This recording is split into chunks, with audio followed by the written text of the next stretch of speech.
We should be good. Awesome. All Well, right. It is 7:01 p.m., everybody, so I think it is perfect time to kind of get started now that we are recording. Um, I'll start us off. Uh, so good evening. Welcome, everyone. So this week's going to be a little bit different than last week. Last week was a lot of here are some wide receiver options. Here are their pros, cons. Let's look at some clips of them. Um, but wide receivers are very tangible to examine. Even as someone who might not know a lot about wide receiver play, it's easy to tell, oh, he got open on that play. That stuff's very tangible, very easy to see. Offensive line does not have the same uh, ease of access to general folks. The play is usually more complex. It's always, happening in, with all these people around you. So sometimes it's harder to see. And sometimes it's hard to tell whether an offensive lineman won a rep or not, because the result of the play sometimes is not even connected to what the O lineman was doing or an individual alignment was doing. Furthermore, blocking schemes are pretty wildly different from team to team. And so we are going to be having a Patriots focus today, talking about Adrian Klemm, his blocking schemes and stuff he did at Oregon, and how we expect that to transfer over to, of course, our favorite team, the New England Patriots. So that's what we'll be discussing today. So we will not be going over as many prospects. We will be going over a much more limited number of guys, but the guys we will be going over will be kind of key examples of what we think are going to be the things that the team is going to do and what they might look for in terms of traits. So some guys we are going to look at today, that includes Broderick Jones, the offensive tackle from Georgia, projected to be a high first-round pick, and Blake Freeland, the offensive tackle from BYU.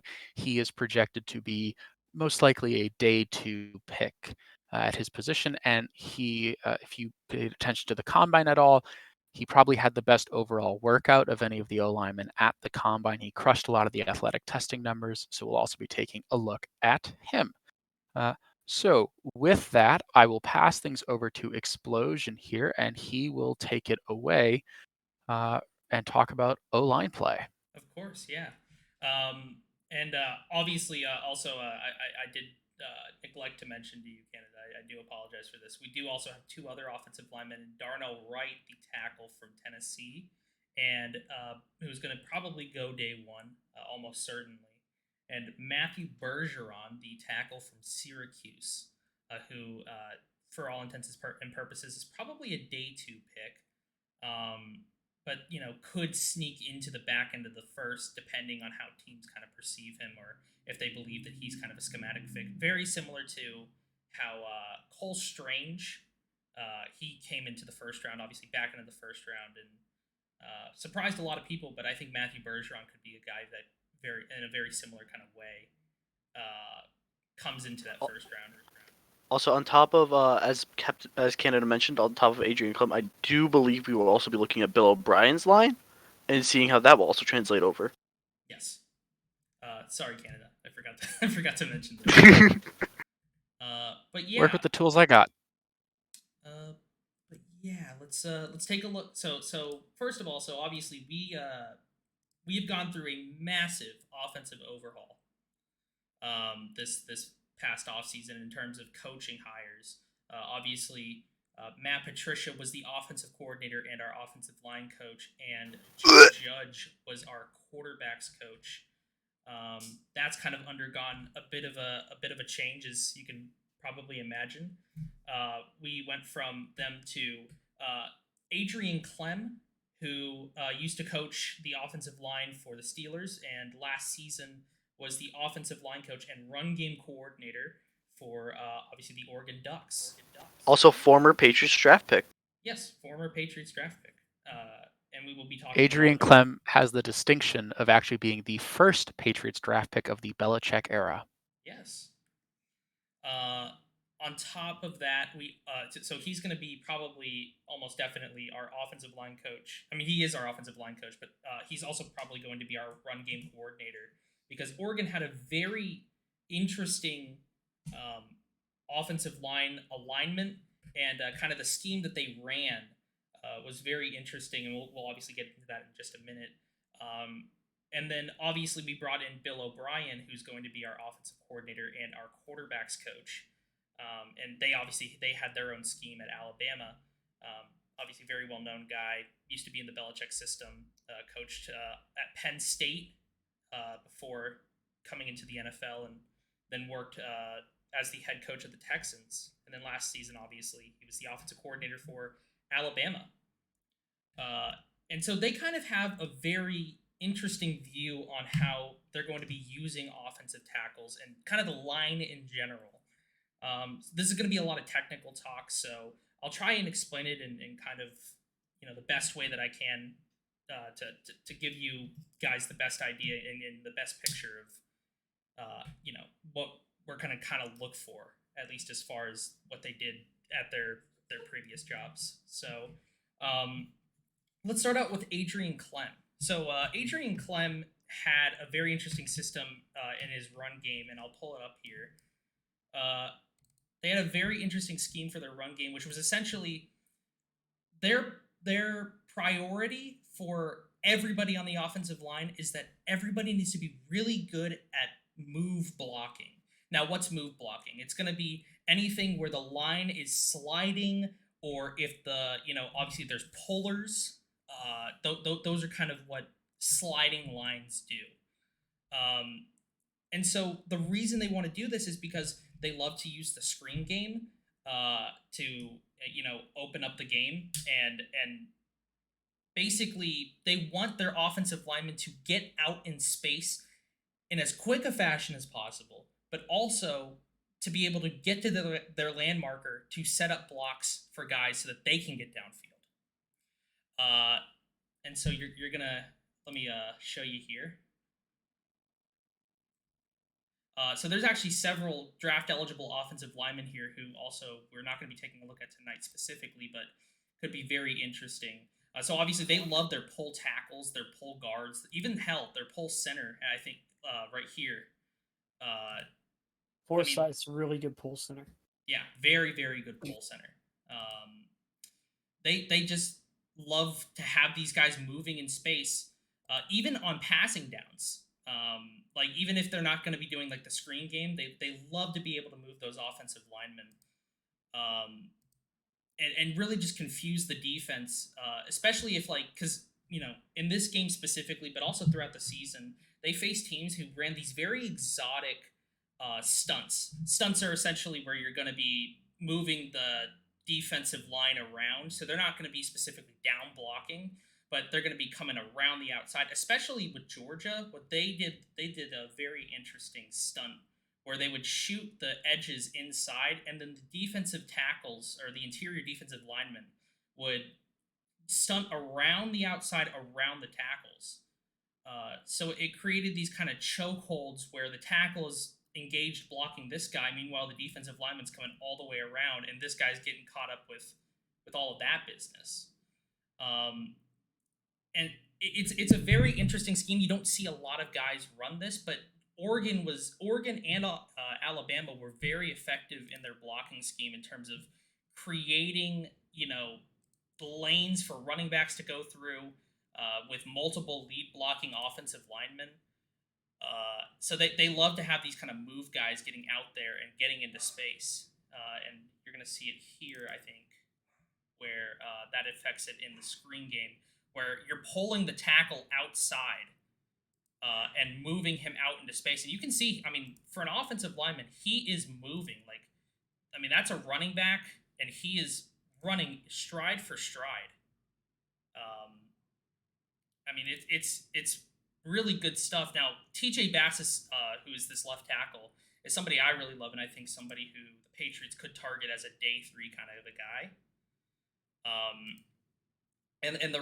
He's probably going to slide in more as a guard because of his size. Yeah. He's about 6'2", but he's just very solid at moving out into space, but not only moving out into space, but also keeping engaged in pass pro. Even when the play breaks down, when the quarterback needs to scramble, he's able to just, continue to stay engaged on his block. He's a very high effort offensive lineman. So there's just some really good stuff on his tape, but they just love these guys who can move out into space, and we're going to kind of showcase that tonight. This last clip here, I think, is a running snap. And again, you're just going to see these pulling lines. You're going to see again pulling centers, and I think you're going to see a lot of this on the Patriots. David Andrews is he's actually a fairly solid mover in space. It's just he doesn't get to showcase it as often because he is a center. But David Andrews is a pretty good mover in space. Obviously, Shaq Mason did a really great job of that when he was on the Patriots, and I think Cole Strange is going to accomplish a very similar kind of a goal by doing that. So yeah. Well, I mean, yeah, Cole Strange is one of the best move blocking guards, like pulling guards I've seen on tape in the last 10 years. So yeah. And then so that's kind of what Adrian Klemm is going to be looking for, is these kind of athletic, moving offensive linemen, kind of again harkening back to what was it? I forget who our shit. This is very embarrassing, but who's the front office guy that the Patriots have? Matt Groh. Matt Groh. There you go. Matt Groh said it in an interview last year in the post-draft period, which is, hey, we're basically targeting athletic freaks, and if you want to go get an athletic freak, go take one early, or go and prioritize that over guys who are perceived as, quote, better prospects. So, I mean, I think, especially with a guy like, Blake Freeland, who we're about to get into, Blake Freeland is that kind of a guy, is that he's not exactly the finished product, and he does have bad tape, but the upside of him as an athlete, the upside of him as a move blocker, the upside of him as that kind of a size to be able to move out into space and block dudes, is exactly the kind of prototypical Patriots offensive lineman that they're going to be targeting. You guys may have seen it earlier this week. Obviously, Evan Lazar put out a tweet about the kinds of offensive linemen that we draft within the top 50, which are guys who worked at the Senior Bowl and had fairly good combines, which is like guys like Matt Light, guys like Sebastian Vollmer, guys like Adrian Klemm was a great example of that, and then Cole Strange is another guy, and I think also there was somebody else on that list that I'm neglecting to mention, but yeah, like these kind of guys who worked at these bowls, and are also incredibly highly athletic, and also are kind of between about 6'5" and 6'8". And all of the guys that we're about to showcase tonight, with the exception of, I think, Broderick Jones, are guys that fit that bill.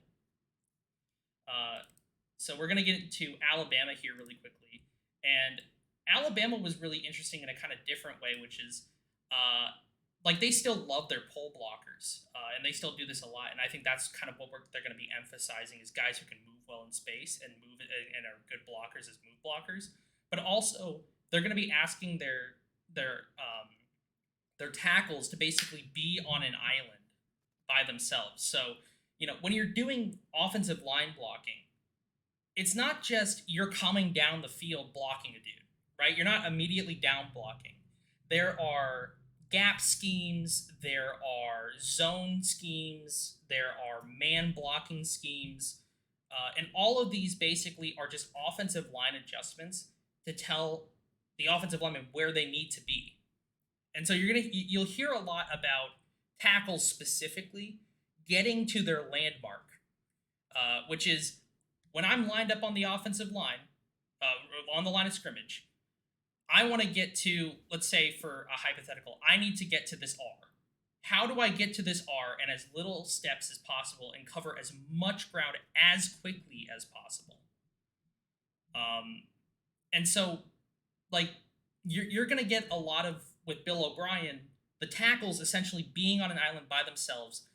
And what you need to be able to do is to be explosive off the line of scrimmage and cover tons of ground while also not giving up any inside leverage, which is a very difficult kind of thing to balance. But I mean, again, if you want to be the best offensive line in the league, you're going to have to be able to do these kinds of things. Which is why maybe only one or two offensive linemen in the league, or in any given draft, succeed. it's a very low hit rate for offensive line, and especially with the edges that are coming out in this draft, like you have to be highly athletic, highly cerebral, and be able to understand the things that you are being asked to do before the snap is starting. So you'll see here, Tyler Steen. He's going to be coming inside, and his explosiveness as an offensive lineman is really, really good. But again, the kind of focus of this clip is about those pulling guards and those pulling tackles and being able to get around all of this, well, for a lack of a better word, all this bullshit in the middle to cover a bunch of ground and get out and block these backside backers. Because in the league, what you're going to end up finding out is that you can't make the same mistakes that you do at the college level, where you're allowed to just give up a free access player on the backside, because these backside guys are so good at covering ground quickly. If you watch Will Anderson, he does such a great job of doing that, of being able to cover that ground as the backside guy, where you're not being accounted for because the run play isn't coming to you. You're going to find that with guys like Khalil Mack and Joey Bosa, and basically anybody that you're thinking of, like Micah Parsons. All those guys do such a great job of covering ground as the backside guy. So yeah. That's also one of the things you look for in an elite like edge defender. Not only doing the basics, but they have to be able to cover ground as the backside. Yeah. And again, also you're targeting just so much strength with a guy at tackle. Like again, Tyler Steen is another dude I have very highly rated on my board. I think I have him after those big name offensive linemen. I think I have him as tackle 7 or 8, which is very high. I can look at that. But Steen did a really great job of just being super physical at the line of scrimmage, and he's actually 11. 11? Oh, okay. It's because we've watched a bunch of guys since we first. That's right. Yeah, there's a couple of guys who've really climbed up my draft board. Like for example, and this is actually a great transition point, Blake Freeland. So Blake Freeland is by no means a finished or polished product.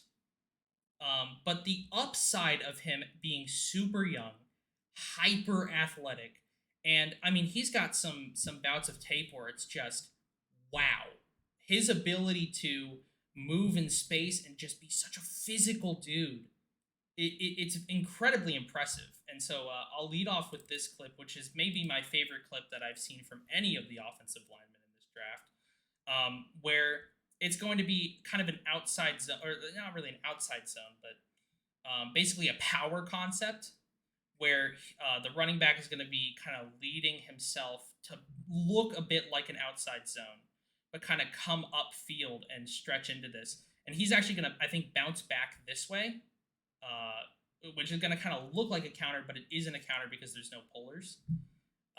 But his ability, Blake Freeland, who's going to be the left tackle here, his ability to just knock these dudes over, to be able to not only just get across the defensive lineman's face and knock him over, and then get up to the second level and knock the linebacker over, is incredibly athletic for a guy of that size. He is 6'8", and his ability to cover gaps, his ability to stretch the line, this is exactly the type of guy that the Patriots are looking for. And again, this is a guy who worked out at the Senior Bowl, is super young, and he was the guy for several weeks where I think the stat was during the time of week 7 to week 13, he did not register a pressure, which means he did not allow a pressure to be given up against him. I think it was weeks 5 through 11, but yeah, same period of time, 7-game stretch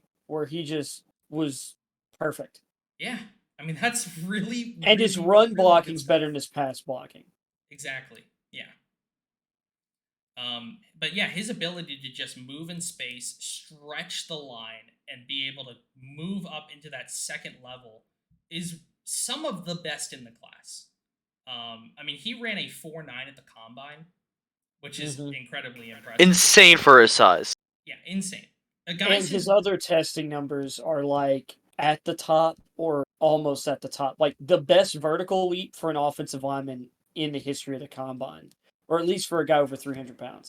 Yeah, and I mean, guys who run sub 5 seconds, the hit rate for guys, as far as offensive tackles go, for guys who run like a sub 5, is pretty high comparative to ridiculously the hit rate high.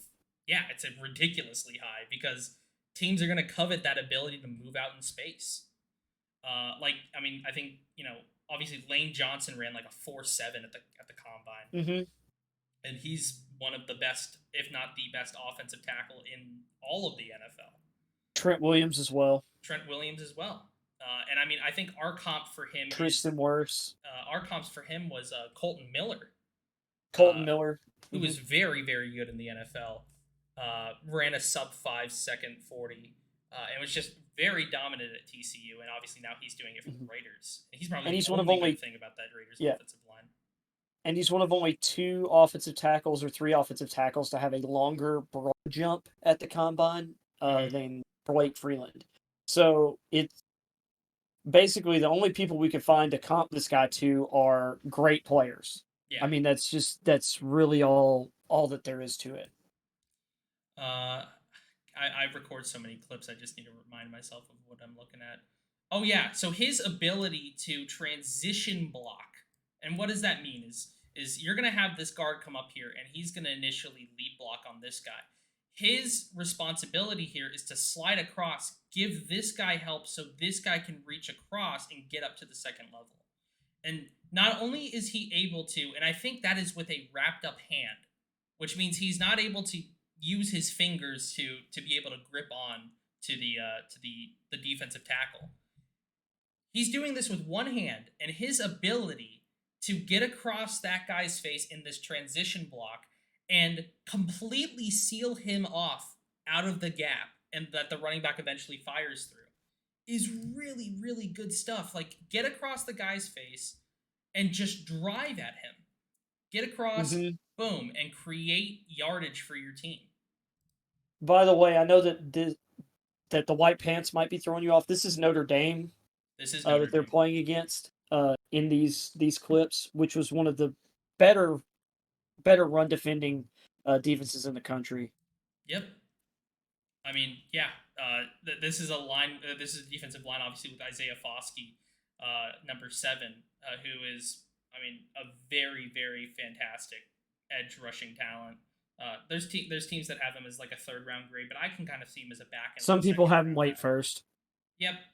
I mean, he's kind of an all over the place guy. There's a lot of like, is he like will he or won't he succeed in the league? He's got all the measurables and all of the power possible to make him in the league a possibility. Another really great thing that you're going to see in the Blake Freeland tape is his ability to pick up on these stunts. He's not perceiving this guy. He's not perceiving this guy, the edge rusher. I guess he would call this like a 6 eye, but he's not perceiving this guy. His eyes are fully on this, and part of this is play recognition. Part of this is setting your line in pass pro, and obviously I don't think I was able to really see a lot of Jaren Hall being able to like call these kind of adjustments.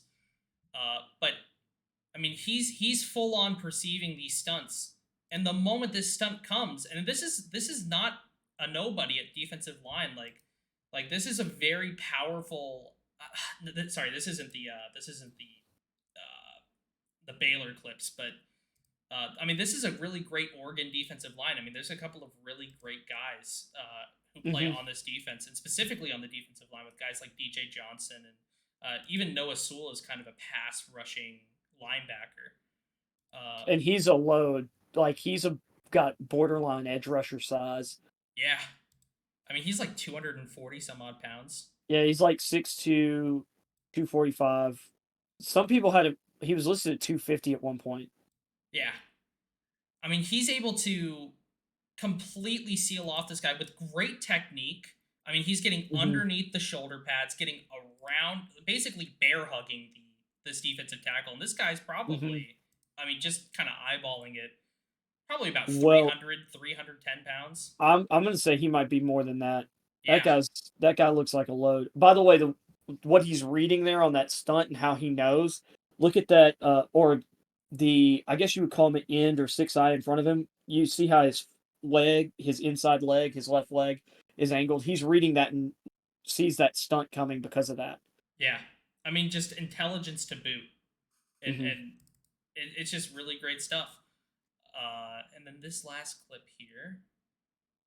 I mean, look at this ability to just move across gaps and cover ground quickly.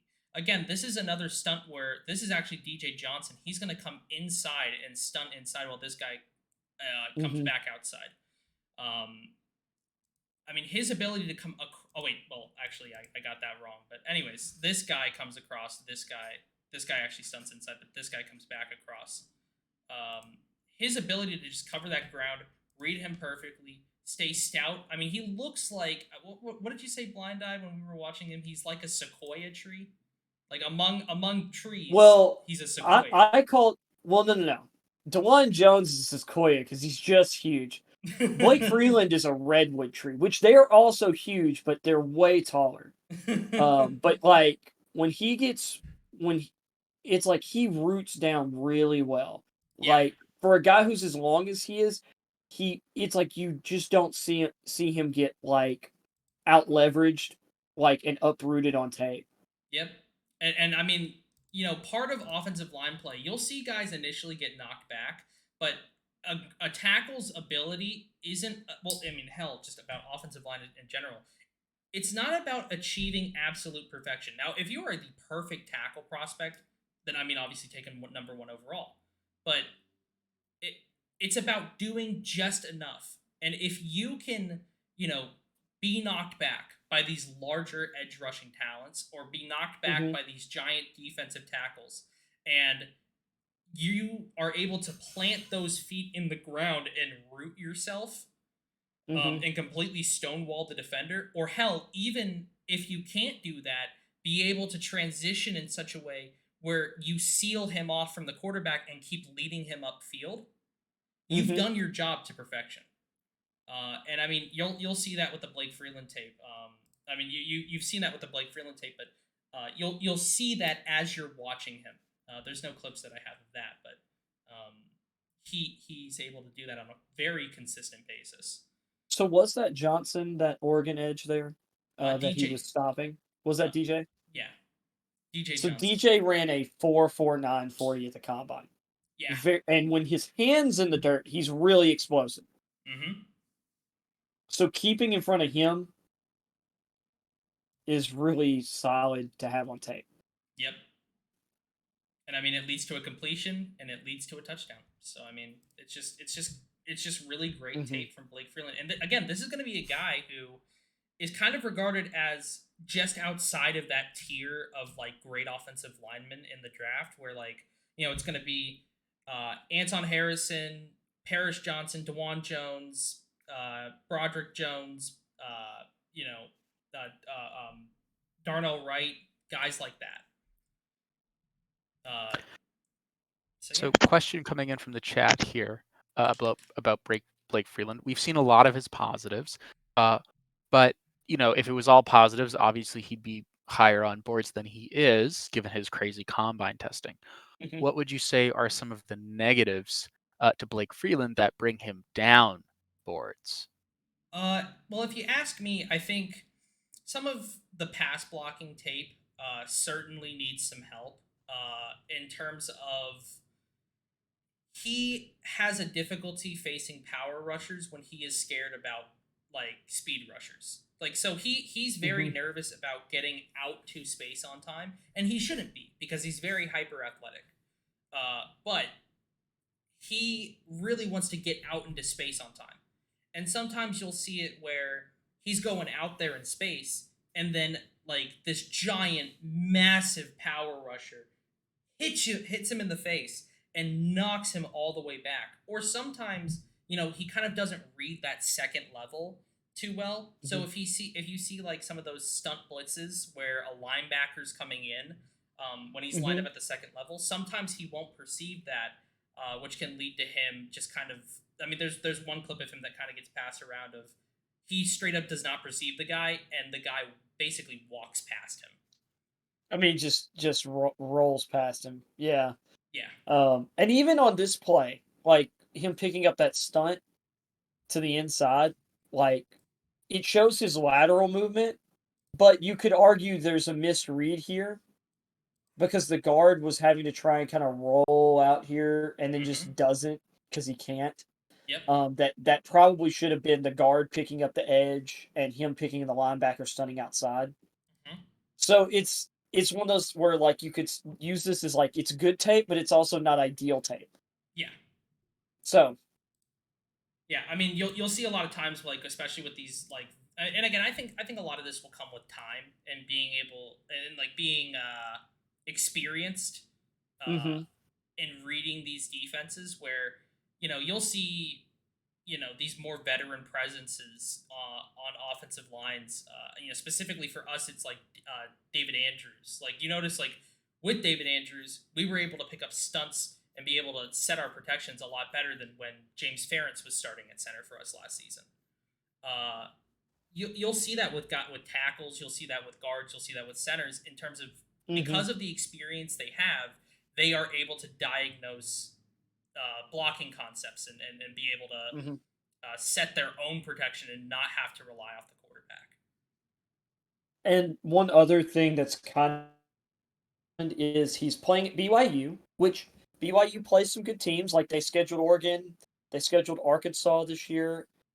I'm trying to think of who else, but there he doesn't play the murderer's row of like edge rushers that say Matthew Bergeron like played up against a really good slate of pass rushers.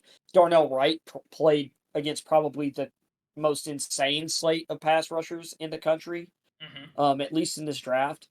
Because Pitt had two guys. We'll get to Wright though.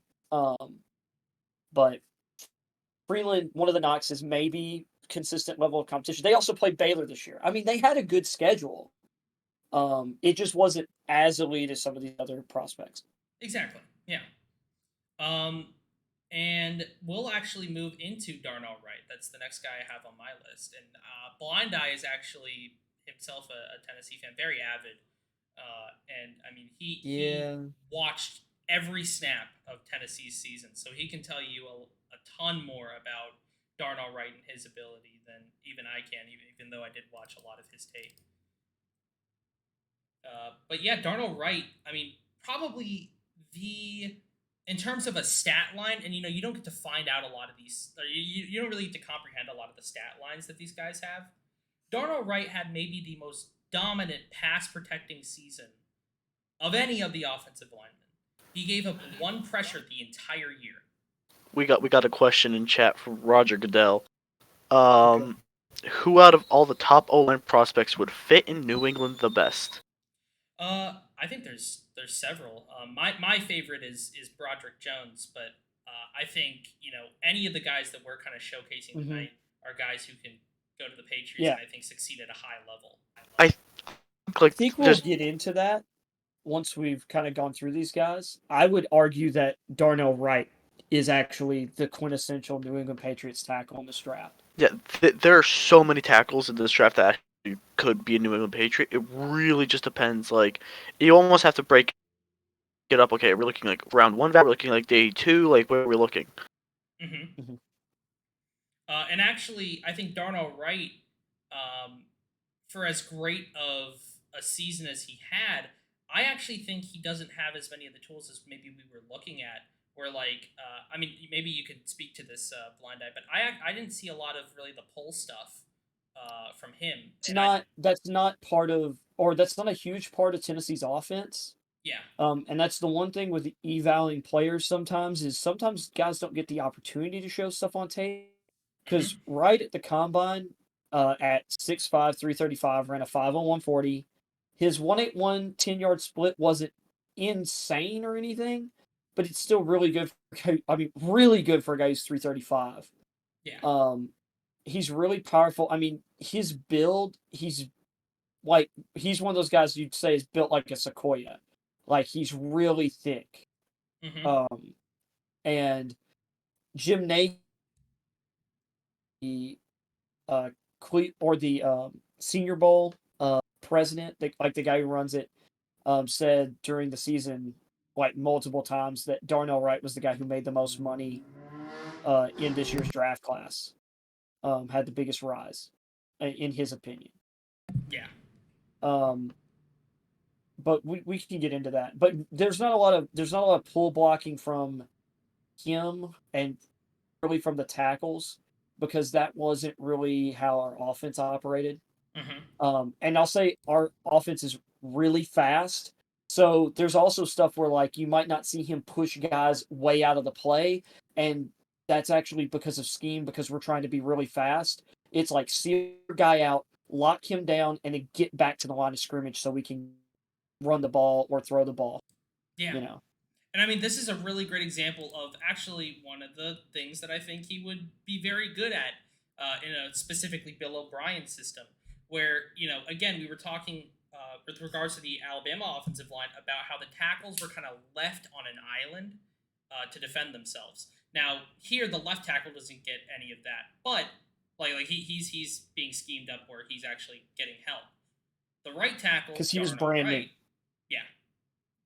Darnell Wright, the right tackle, he is able to just be out in space, and I mean, look at his explosiveness. He is on the, let's call it the 24-yard line when this ball gets snapped, and he's able to push out all the way to the 20-yard line in like 3 steps, which is really, really good, especially when he's going up against Kalijah Cansey in this clip, who is probably one of the freakiest athletes in terms of defensive line prospects in the entire draft. Mm-hmm. I mean, he's able to get out into space, and again, he just completely stonewalls the guy.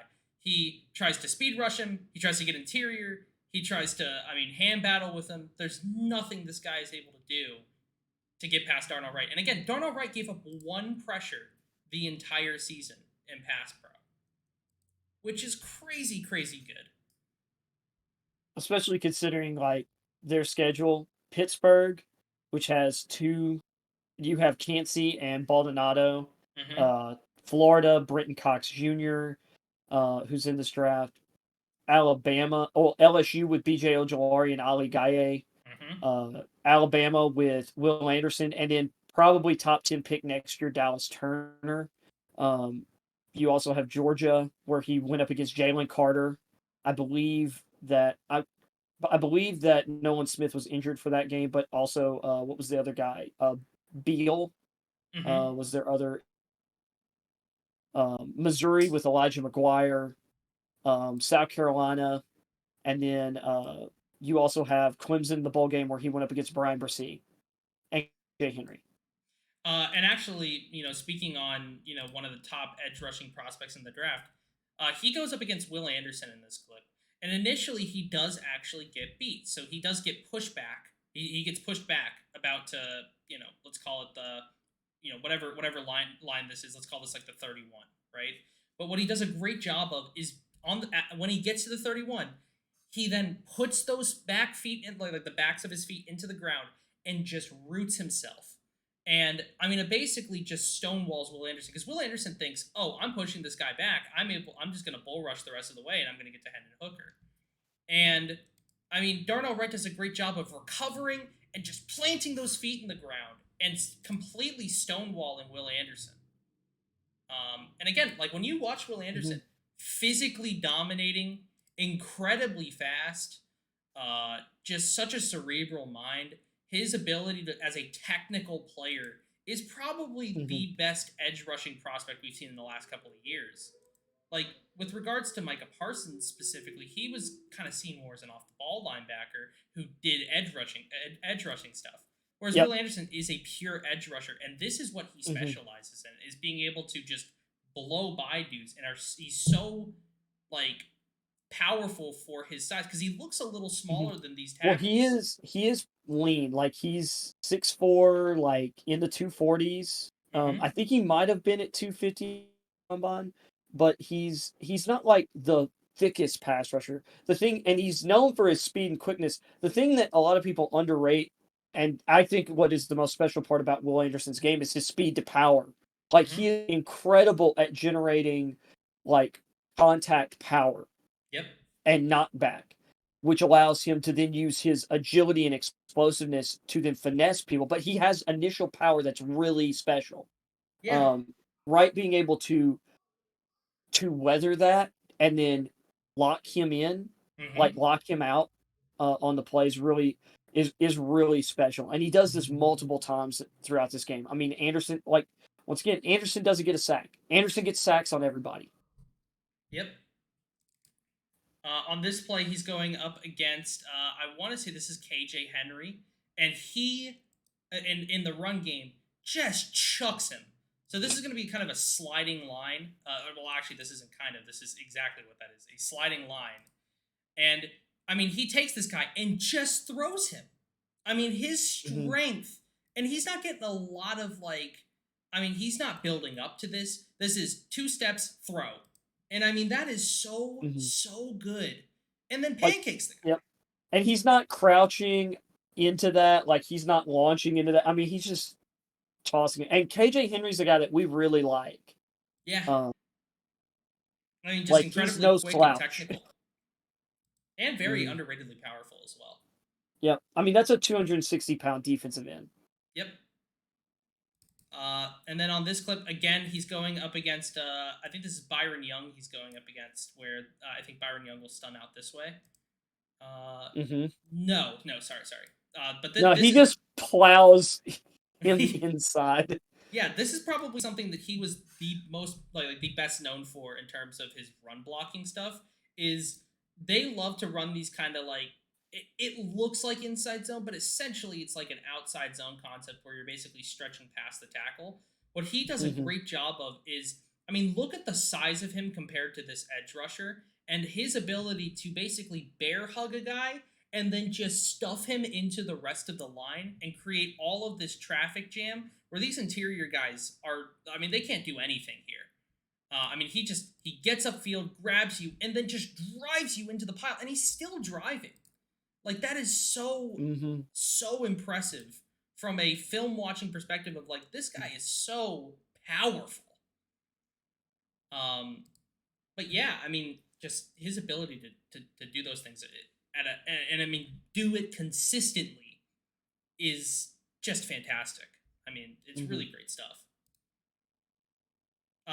So those are the clips that I have for you for Darnell Wright. Now let's move into probably the guy that we, as the Patreon guys, have kind of discussed the most, is Matthew Bergeron, who is the tackle out of Syracuse. Now, this is a guy that's very much going underrated. Very much a guy who is going under the radar as a possible... I mean, I've seen it where he's a round 3 guy. And it's very weird. Like, I don't understand how you can watch his tape and be like, oh, you know, he is a round 3 guy. Because his tape is very technical. It's very sound. He's a great mover. Like, it's so good. And he went up against good competition. I mean, he played Clemson. He played a couple of other teams that I'm neglecting to remember. But, I mean, he played some very tough defensive lines. Florida State, as an example. He went up against like a guy like Jared Verse, which we'll actually watch that clip of. So he's actually going up against Jared Verse in this clip. He's going to be the left tackle here. And I mean, again, ability to get out quickly off his stance, get up there, be powerful, be physical, knocks him over. And again, Jared Verse, for anybody who, I mean, I get it. There's a lot of people who don't really follow the combine, but guys who are coming out next year, Jared Verse was being talked about a guy who, in this year's class, with Tyree Wilson, Will Anderson, was being talked about as the next best guy after that group. With Miles like Murphy he was a and top Nolan Smith. 20. He was a top 20 level player in the draft. I was really surprised when he came back. Yeah, because I mean, his tape is really, really good stuff. And Bergeron completely sideswipes him on this like stretch concept. I mean, again, just ability to get up off your stance, get out in space, or well, I mean, not really get out in space, but get up off your stance, be powerful immediately, and knock a guy over. That's what you want to see. It's just really good stuff. On this clip, he's going to be going up against Louisville, and Louisville actually had has several really good players on their defensive, their kind of front seven with Yaya Diaby and Yasir Abdullah and Mohamed Diabate. And I mean, hell, even in their secondary, Catrell Clark is a really great player. Diabate's from Utah. Diabate's from Louisville. He's not from Louisville, is he? We have him on the board. Diabate is a Utah linebacker. Just FYI. We have him. Yep. Yeah. Is. Well, that's embarrassing. We have him listed as a Louisville player. That's interesting. Yeah, but anyways, I mean, Diaby and Abdullah's abilities are. I mean, it's very, very good film. And here on this play, and by the way, Sean Tucker, obviously they're still transitioning their line. Sean Tucker is such a freaky athlete. He ran like a 4.33 at his pro day. He wasn't able to run at the combine, but I mean, he's really, really good. Sean Tucker is what I've dubbed the best of the rest in this running back class because you have the big three, obviously Bijan, Gibbs, Charbonnet. Mm-hmm. And it's not like a massive fall off, but he is RB4. And he's just amazing. So I've started dubbing him best of the rest. I love him. He's great. But I think he's going up against Diaby in this play, and Diaby tries to stunt inside. And I mean, Bergeron, that guy gets across him initially, but he wants that. He wants to be able to take this guy and drive him into that line and completely takes him out of the play, completely washes him out on his own. Mac, what's his name? A Shrek fan is asking, what do you think about like the sacks Bergeron gave up this year? Because he gave up 5 supposedly. I mean, I'll be completely honest. Like his worst game, at least according to PFF, was the Notre Dame game, and in the Notre Dame game, he was credited with a sack. This was actually true for multiple of his sacks that he quote unquote gave up this season, where it was basically like majority of the time where he's giving up sacks. I think like 3 of them are the backup quarterback, and 2 of them are this quarterback, Schrader. The backup quarterback literally just runs into the defensive lineman that Bergeron's blocking. Yeah.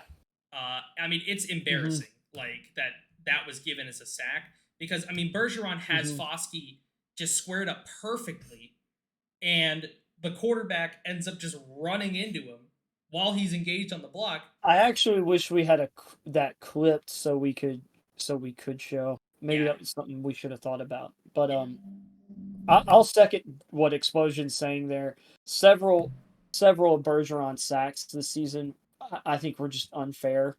Yeah. It's kind of like how a quarterback gets credited with an interception when the receiver knocks the ball up in the air and it ends up in the hands of a defender that wouldn't have been able to touch it otherwise.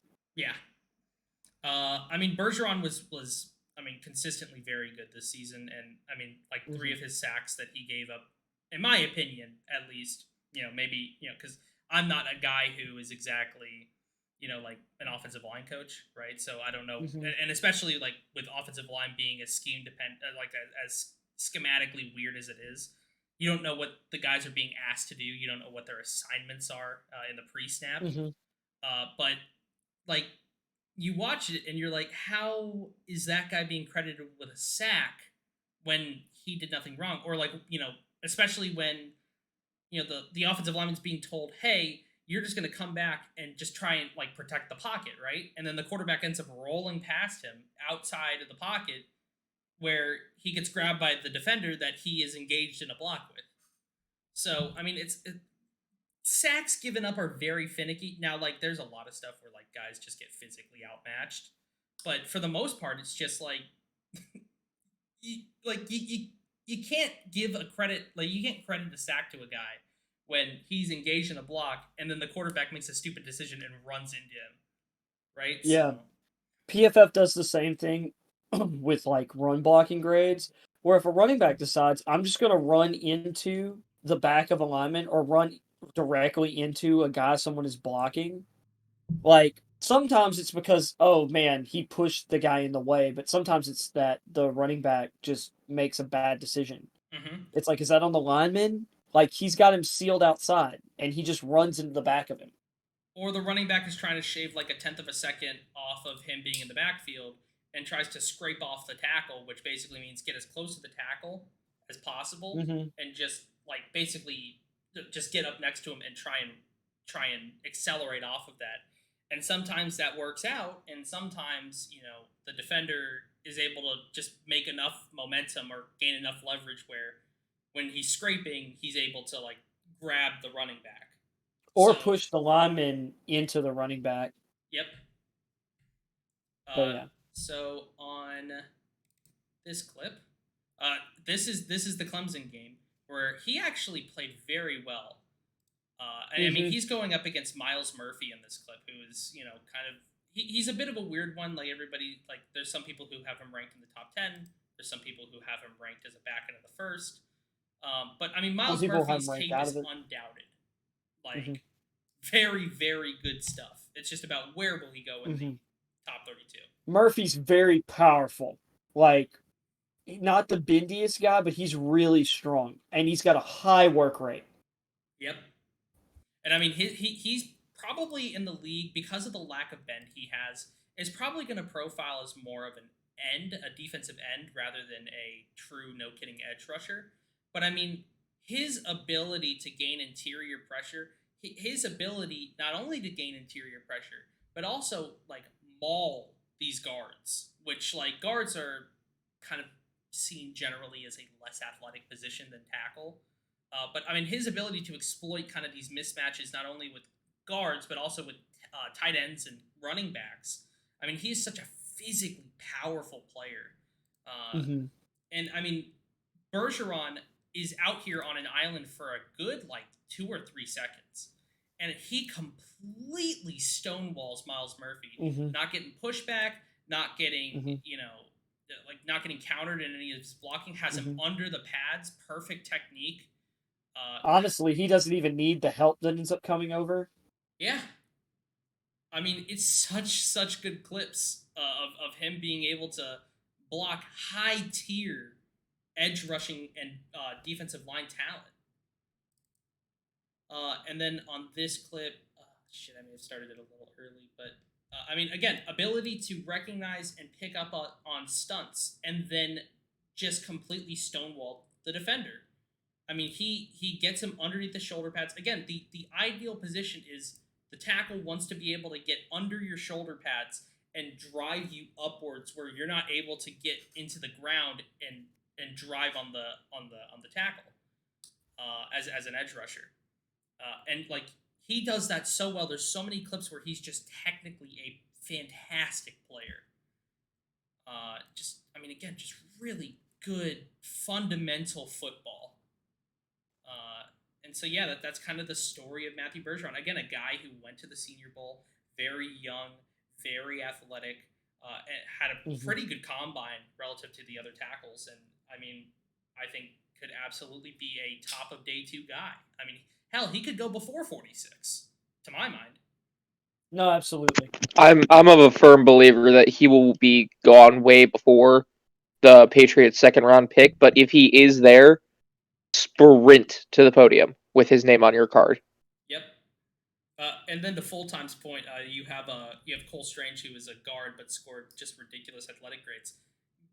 Cole Strange was, I mean, like coming out of college, like Cole Strange was actually tackle guard versatile because of the fact that he's 6'6", because of the fact that he's so athletic, his ability to get out into space. Now, he wasn't as good of a player at the tackle position, which is why he played majority guard that's in that 2021 season. And actually, McClendon Curtis was kind of the guy that was playing the tackle, which is a guy that I talk about a lot personally. But his ability to move in space as a puller, his ability to move with these sliding lines, and he's just so smart. Like Cole Strange is just fantastic, and I could talk all day about him. Yeah. The last guy we have here is a guy who very well could be gone before 14. Was the starting left tackle on one of the highest profile offenses in the league, and I mean, just a relatively raw because of the inexperience, but fantastic offensive lineman in Broderick Jones, national champion, and two-time. Yep. Unfortunately.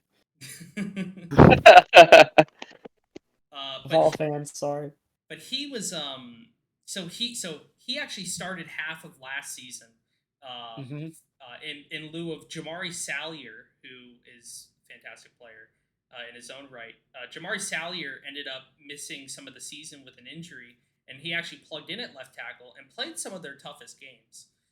And then obviously Jamari Salyer declared for the draft and was drafted, I think, by the Raiders, if I remember correctly. Nope, Chargers. Chargers in the That's the one. 6th round. It was a really late selection.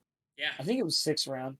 And then he ended up, because of injuries, ended up being moved out to tackle because people thought he was going to have to kick into guard. And then he actually played really well at tackle. Yep. For the Chargers. So. And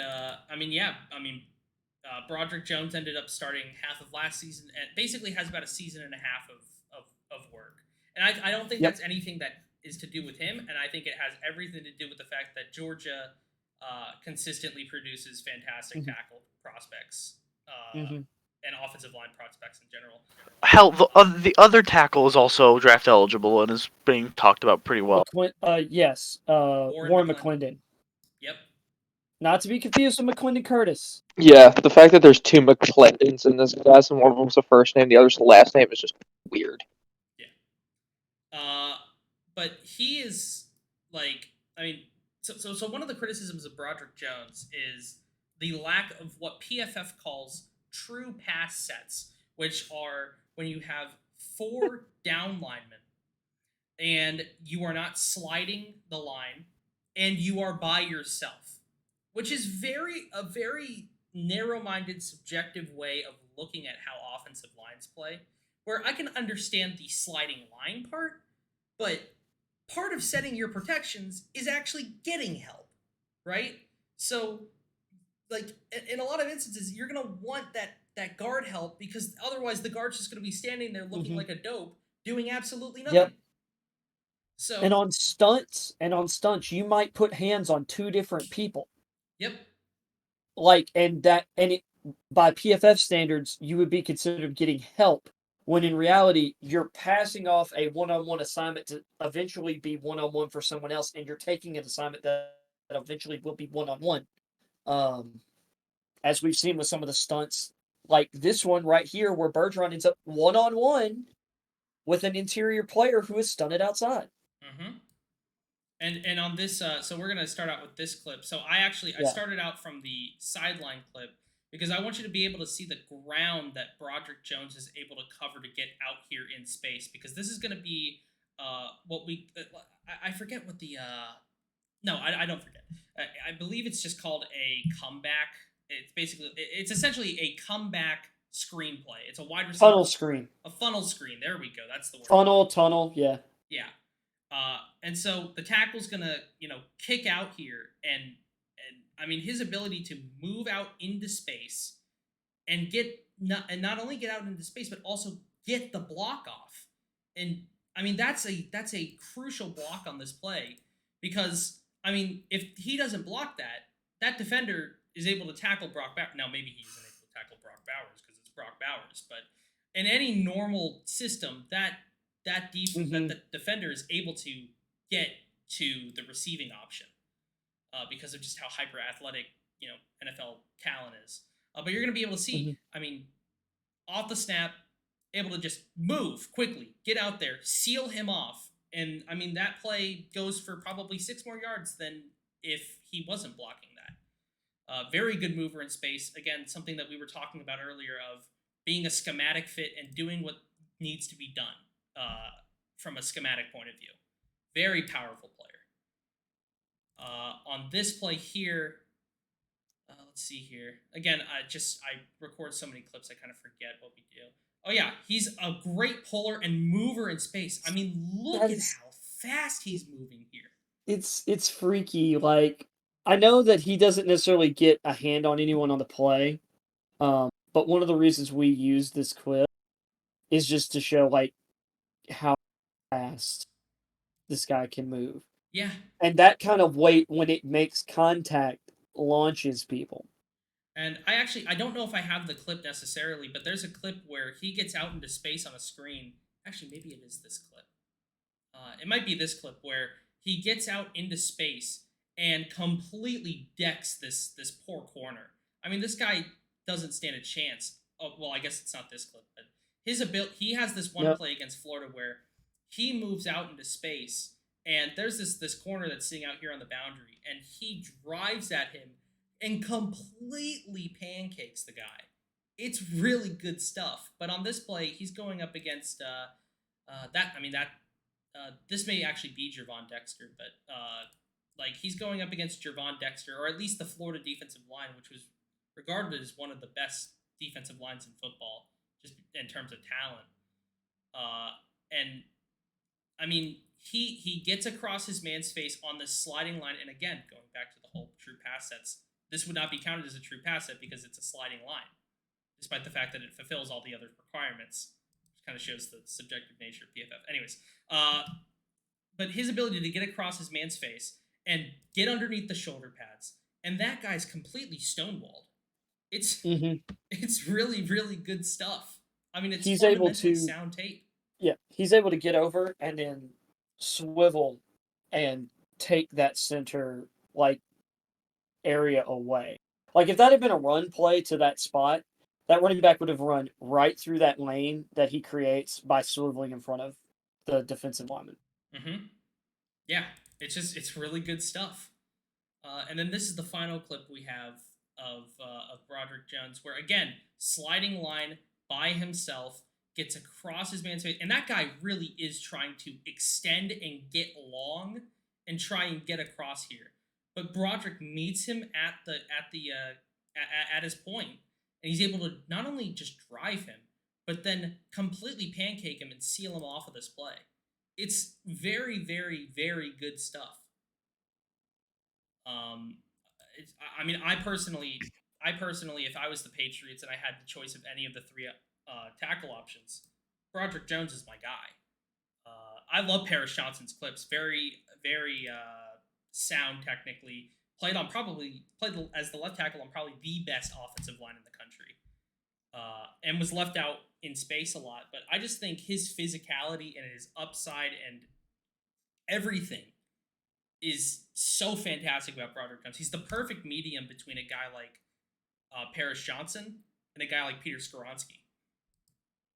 So, I mean, that's we're gonna take a quick pause here. So, one of the folks in chat has a question. They say it's kind of long, and it would be easier if they just spoke it. So I'm gonna bring him up to the stage if that's okay. Yeah, totally fine. Okay. Hey, so I heard from A to Z Sports that they think that he's a one-trick pony. They said he's a stiff blocker and pass pro, and his grip strength isn't enough to allow him to latch onto defenders. What is your thoughts on that? I mean, one of the upsides that I saw in Broderick Jones tape is that he is, again, just a physical freak in terms of just how powerful he is as a blocker. He does need some technical refining, which I think is why he's not considered the consensus tackle one. But again, he's very young, and his upside is all there. I mean, all the tape it suggests to you that this is a guy who will stick in the league as, I mean, a just physical monster where he's just going to get out into space and just wreck you. I would say this about, if we're talking about being a little stiff, sure. Some people consider Darnell Wright a little stiff, and he is. That's not like just a complete killer of a trait, because some of these guys who aren't as stiff, like say Paris Johnson, seems to not get that stiff trait, but he can get bullied because he's not as physical. And he doesn't really take the fight to opposing like defensive linemen the way that a Jones or a Wright or even a Skoronski, in my opinion. One thing that I did notice about some of the few clips about Broderick Jones is that he gets knocked down really easily, and his footwork isn't great. I mean, again, there is some inexperience to him. Similar with Blake Freeland in terms of, you know, a season and a half of playtime may not necessarily be enough for you to reach your full potential. In fact, in my opinion, it probably is nowhere near enough time to reach your full potential. But again, he has time on his side. He has the experience of playing at an extremely high level. And, if he can get in a system like New England, who is going to work with him on these sorts of things. And I mean, again, the Patriots have been one of those teams that has been fantastic at not only just taking high tier offensive line talent, but I mean, consistently develop day 3 and Are we losing UDFA talent. explosion? Oh, it sounds like it. I think we're losing him. Oh, are you guys losing? Yeah, you want to repeat what you just said? You roboted there. Yo, all right, can you guys hear me? Yeah, Yep. you're good now. Alrighty. Well, the Patriots have been one of those teams that have been so good at developing not only early round talent, but also late and UDFA talent.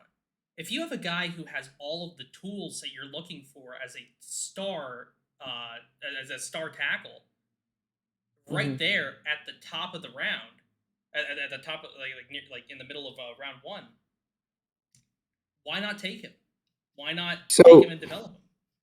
So you're thinking that we take him as a developmental pick and then maybe start Riley Reef because he has that veteran experience and use him to kind of teach Broderick Jones. And Riley Reef's on a 1 year or 2 year contract? 1 year. Yeah. It's a 1-year deal. And by the way, Broderick might be the type of guy, because this is another thing about Broderick. Some people hear projects like, oh, this guy can't be on the field. It's like, no, he might just not be immediately what he'll eventually become, but you can grow as a player while being on the field. Because you could put him behind Reef. But man, Jones, I really think Jones, because of the system he's coming from at Georgia, he's already going to have been working at a professional level. I think he could hit the ground running in New England, and I think he'll make big strides. I actually think the biggest thing he needs to improve, what you were talking about getting knocked over, I think he could add a little bit of lower body strength, which he's already explosive, but I think he could use a little bit of extra weight in the lower body, and that could be added. Because I've kind of been tweener on comps with him. I had Walter Jones, but Walter Jones was 325. He's not quite there yet. I actually feel like he reminds me a lot of a former Patriots offensive tackle in terms of physical tools, and that's Matt Light. They're identical size. One more question. Do you think he'll be available at 14 with all these teams that need offensive lineman help before? That's kind of the question, right? Is this guy going to be able to even be available at pick 14? And the reason why is just because, I think obviously I think Paris Johnson will be off the board by then. I think Peter Skoronski will be off the board by then. And once you get about 2 picks out, you're going with some teams that, could absolutely take a tackle in the Tennessee Titans. I think the Tennessee Titans are pick 11, but points kind of still stands as, the Titans are a team that could absolutely use offensive line at any position, which is kind of why Skoronski is kind of my ideal pick for them. But not only very easily be that pick too. Not only are they both going to be gone at that point, but it's also likely, honestly, if the Jets decide that they want to trade back, that Pats might get leapfrogged for Broderick Jones. Yep. I wouldn't be shocked if the Jets just took a tackle 13 either. The Mekhi Becton pick has not really worked out for them because of injuries, and so it would not shock me at all if 3, maybe even 4 tackles were gone by pick 14. I really feel like Canada. I think Canada's making a really good point. I do think if there's going to be 4 offensive tackles off the board before pick 15, I feel like the 4th one would be going to the Patriots at 14. I think there's 4 guys worthy of consideration in that range, and we covered 2 of them, like Jones and Wright, and the other 2 are Paris Johnson and Skoronski. Although I have Paris Johnson as my offensive tackle 4. So. For anybody who's wondering if Skoronski, because there's a lot of narrative about Skoronski, and his relatively short arms and the probability that he slides into guard. When you watch his tape, it is so technically perfect. Like everything he does is so calculated. He's got, I mean, he's got 32-inch arms, which if you're talking about Broderick Jones, I think his arms are about 34. Dewan Jones is massive, but you've got all of these guys who just have about 34, 35-inch wingspan, so it's slightly you know or arm size, but slightly shorter. But to make up for that, he's learned the position at a technical level. I mean, he's so smart. So I mean, Teaching if tape. Skaronski's there and we take him, I'm not mad. Skaronski's and- tape is teaching tape. Go It ahead. also Yeah. it also wouldn't to- be the first time the Patriots just say like they don't care about being undersized. Mm-hmm. Yeah, and to kind of quote the bootleg guys, if there are 3 or 4 tackles off the board before 14, would you rather have tackle 4 or 5 or wide receiver 1 or corner 1 or 2? You know Yeah, what I that's mean?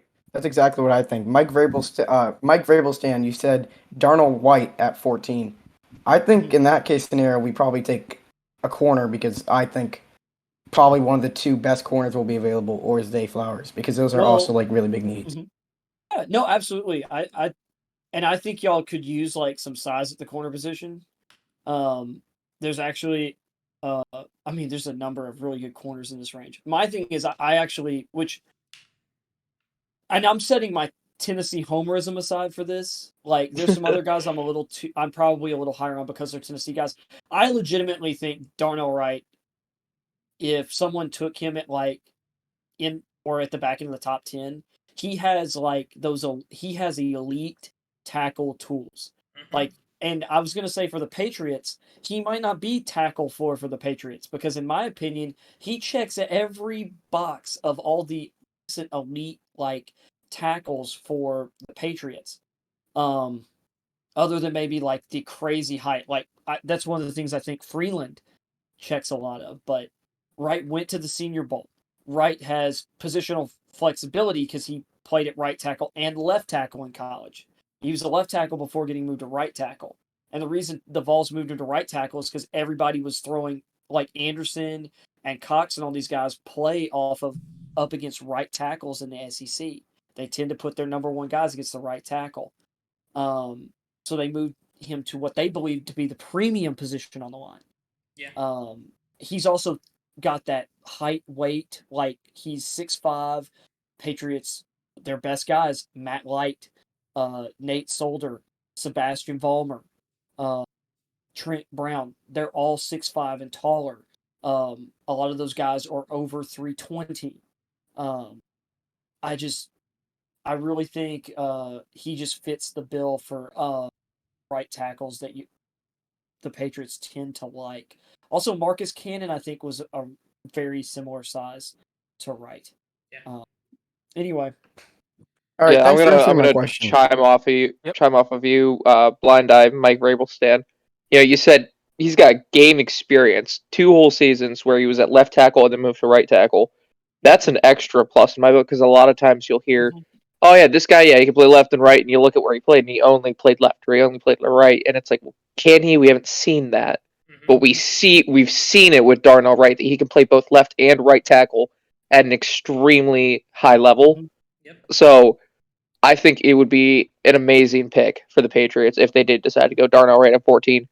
And But actually, again, yeah. do you want to take tackle 4 off the board or tackle 5, or do you want to take wide receiver 1 at 14? actually, like Depends on where you got them graded, though.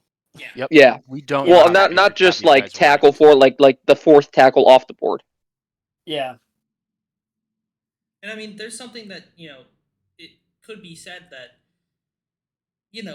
like Mike Onwenu is a guy who, when we played him at right tackle, now I get it, it was kind of limited, but I mean, even at Michigan, he was very good at right tackle. There's always the chance that the Patriots could say, okay, we're not seeing the tackle that we want at 14, and they take a wide receiver or a corner, and then in the second round, if the tackles they don't want are there or are not there, there's entirely a possibility that the Patriots take a guard and kick on Onwenu as the tackle.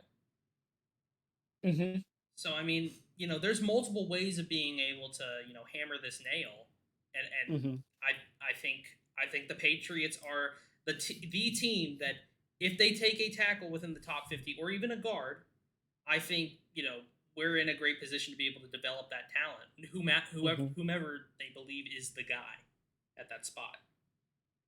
And we've kind of mentioned at different times some different, or like McQuindon Curtis, the Chattanooga tackle guard. I mean, he's 6'6", like in I think 324 or whatever. Yep. Really big. He's a good athlete too. I'm just saying, maybe it's like if the Patriots drafted him, he and Strange have chemistry as well on the line. Cody Moak, or sorry, it's actually Cody Mauk. Yep.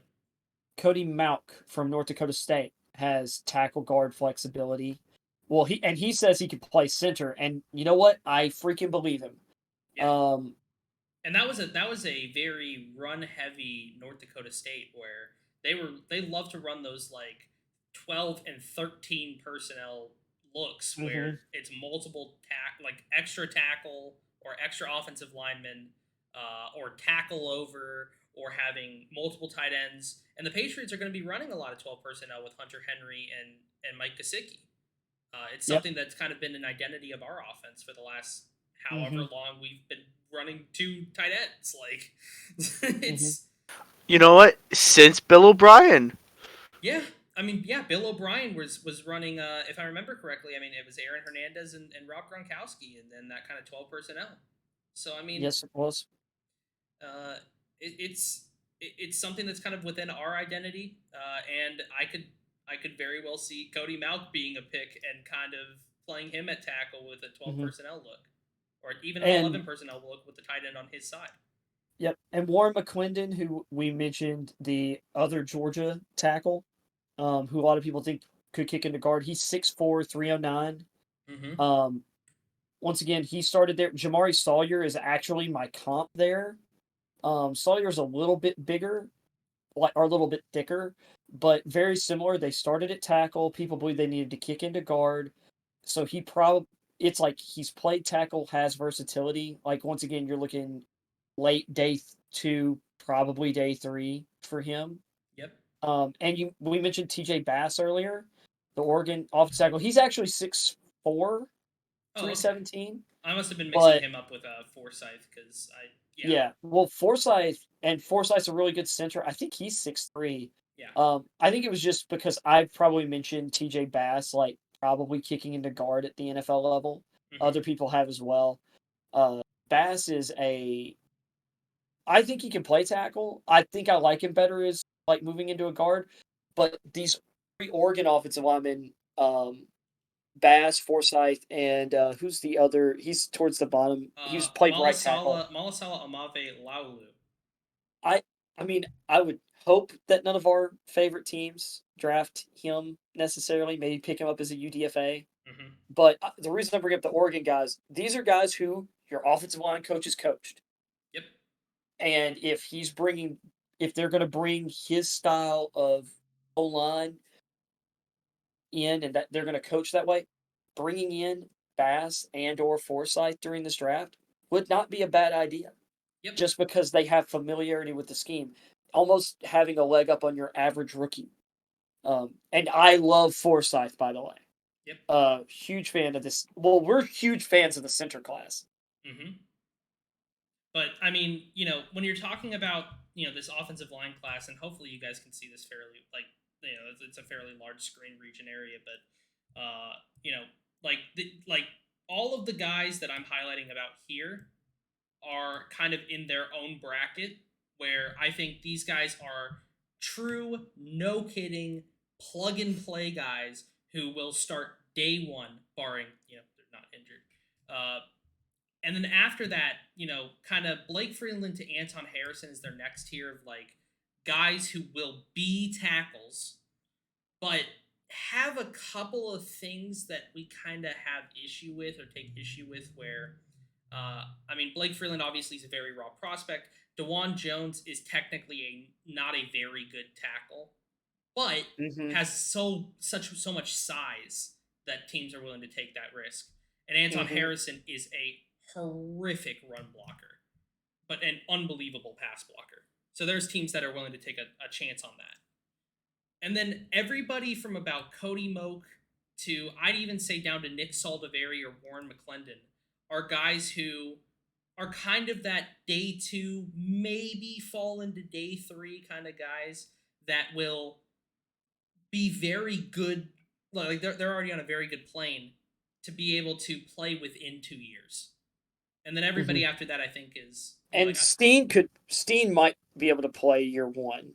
yeah, I think one of the big things, I think Brandon Thorne has talked about this with Steen.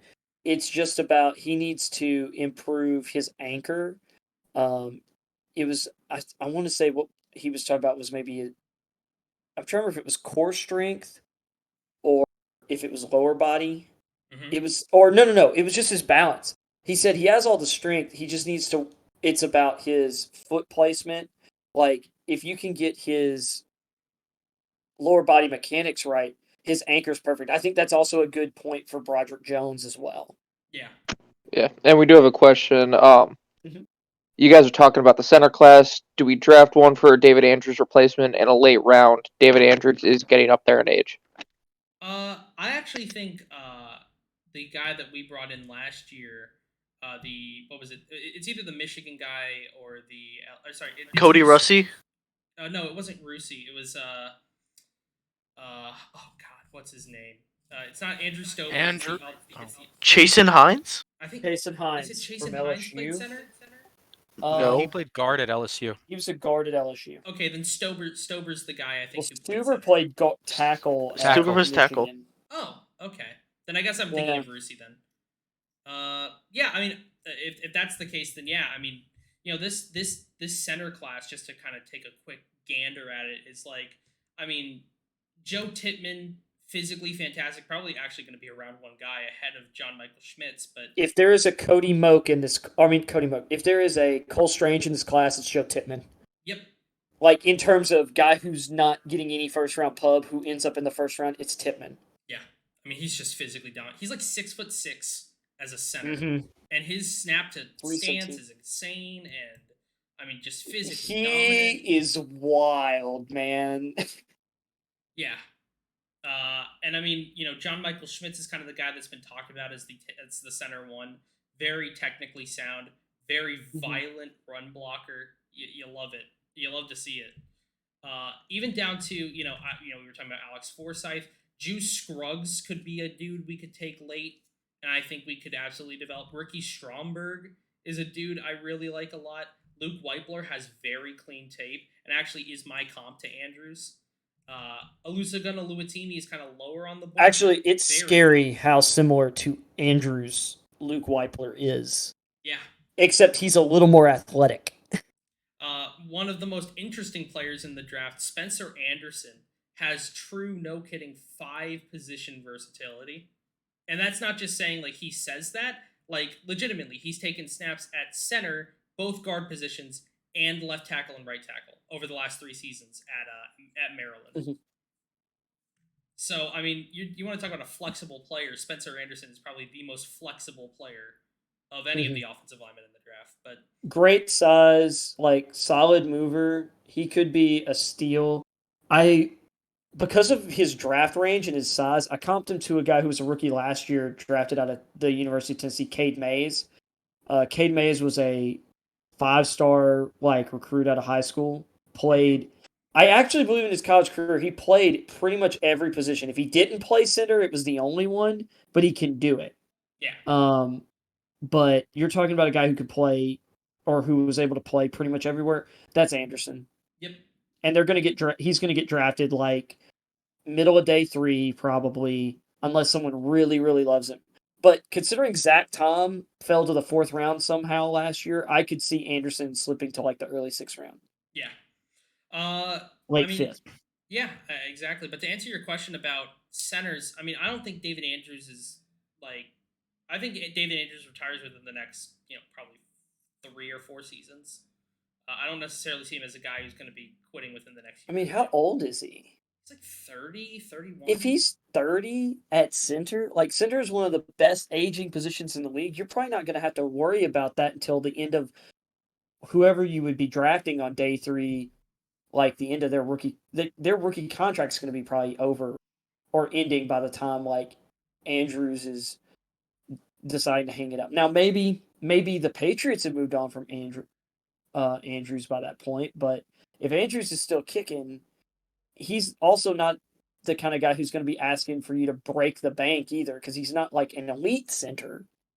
So Yeah, I mean the thing but about you could find those guys in this draft. This is the draft to find it. So Yeah. if you want to kick Andrews out the door early, yeah, I mean like Andrews is the only concern about Andrews is just that his injury history is a little janky, specifically within the last several years with the blood clot in the lungs, and also he was on IR for really a concussion common for an lately. extended period of time this year after the Mhm. Bears game.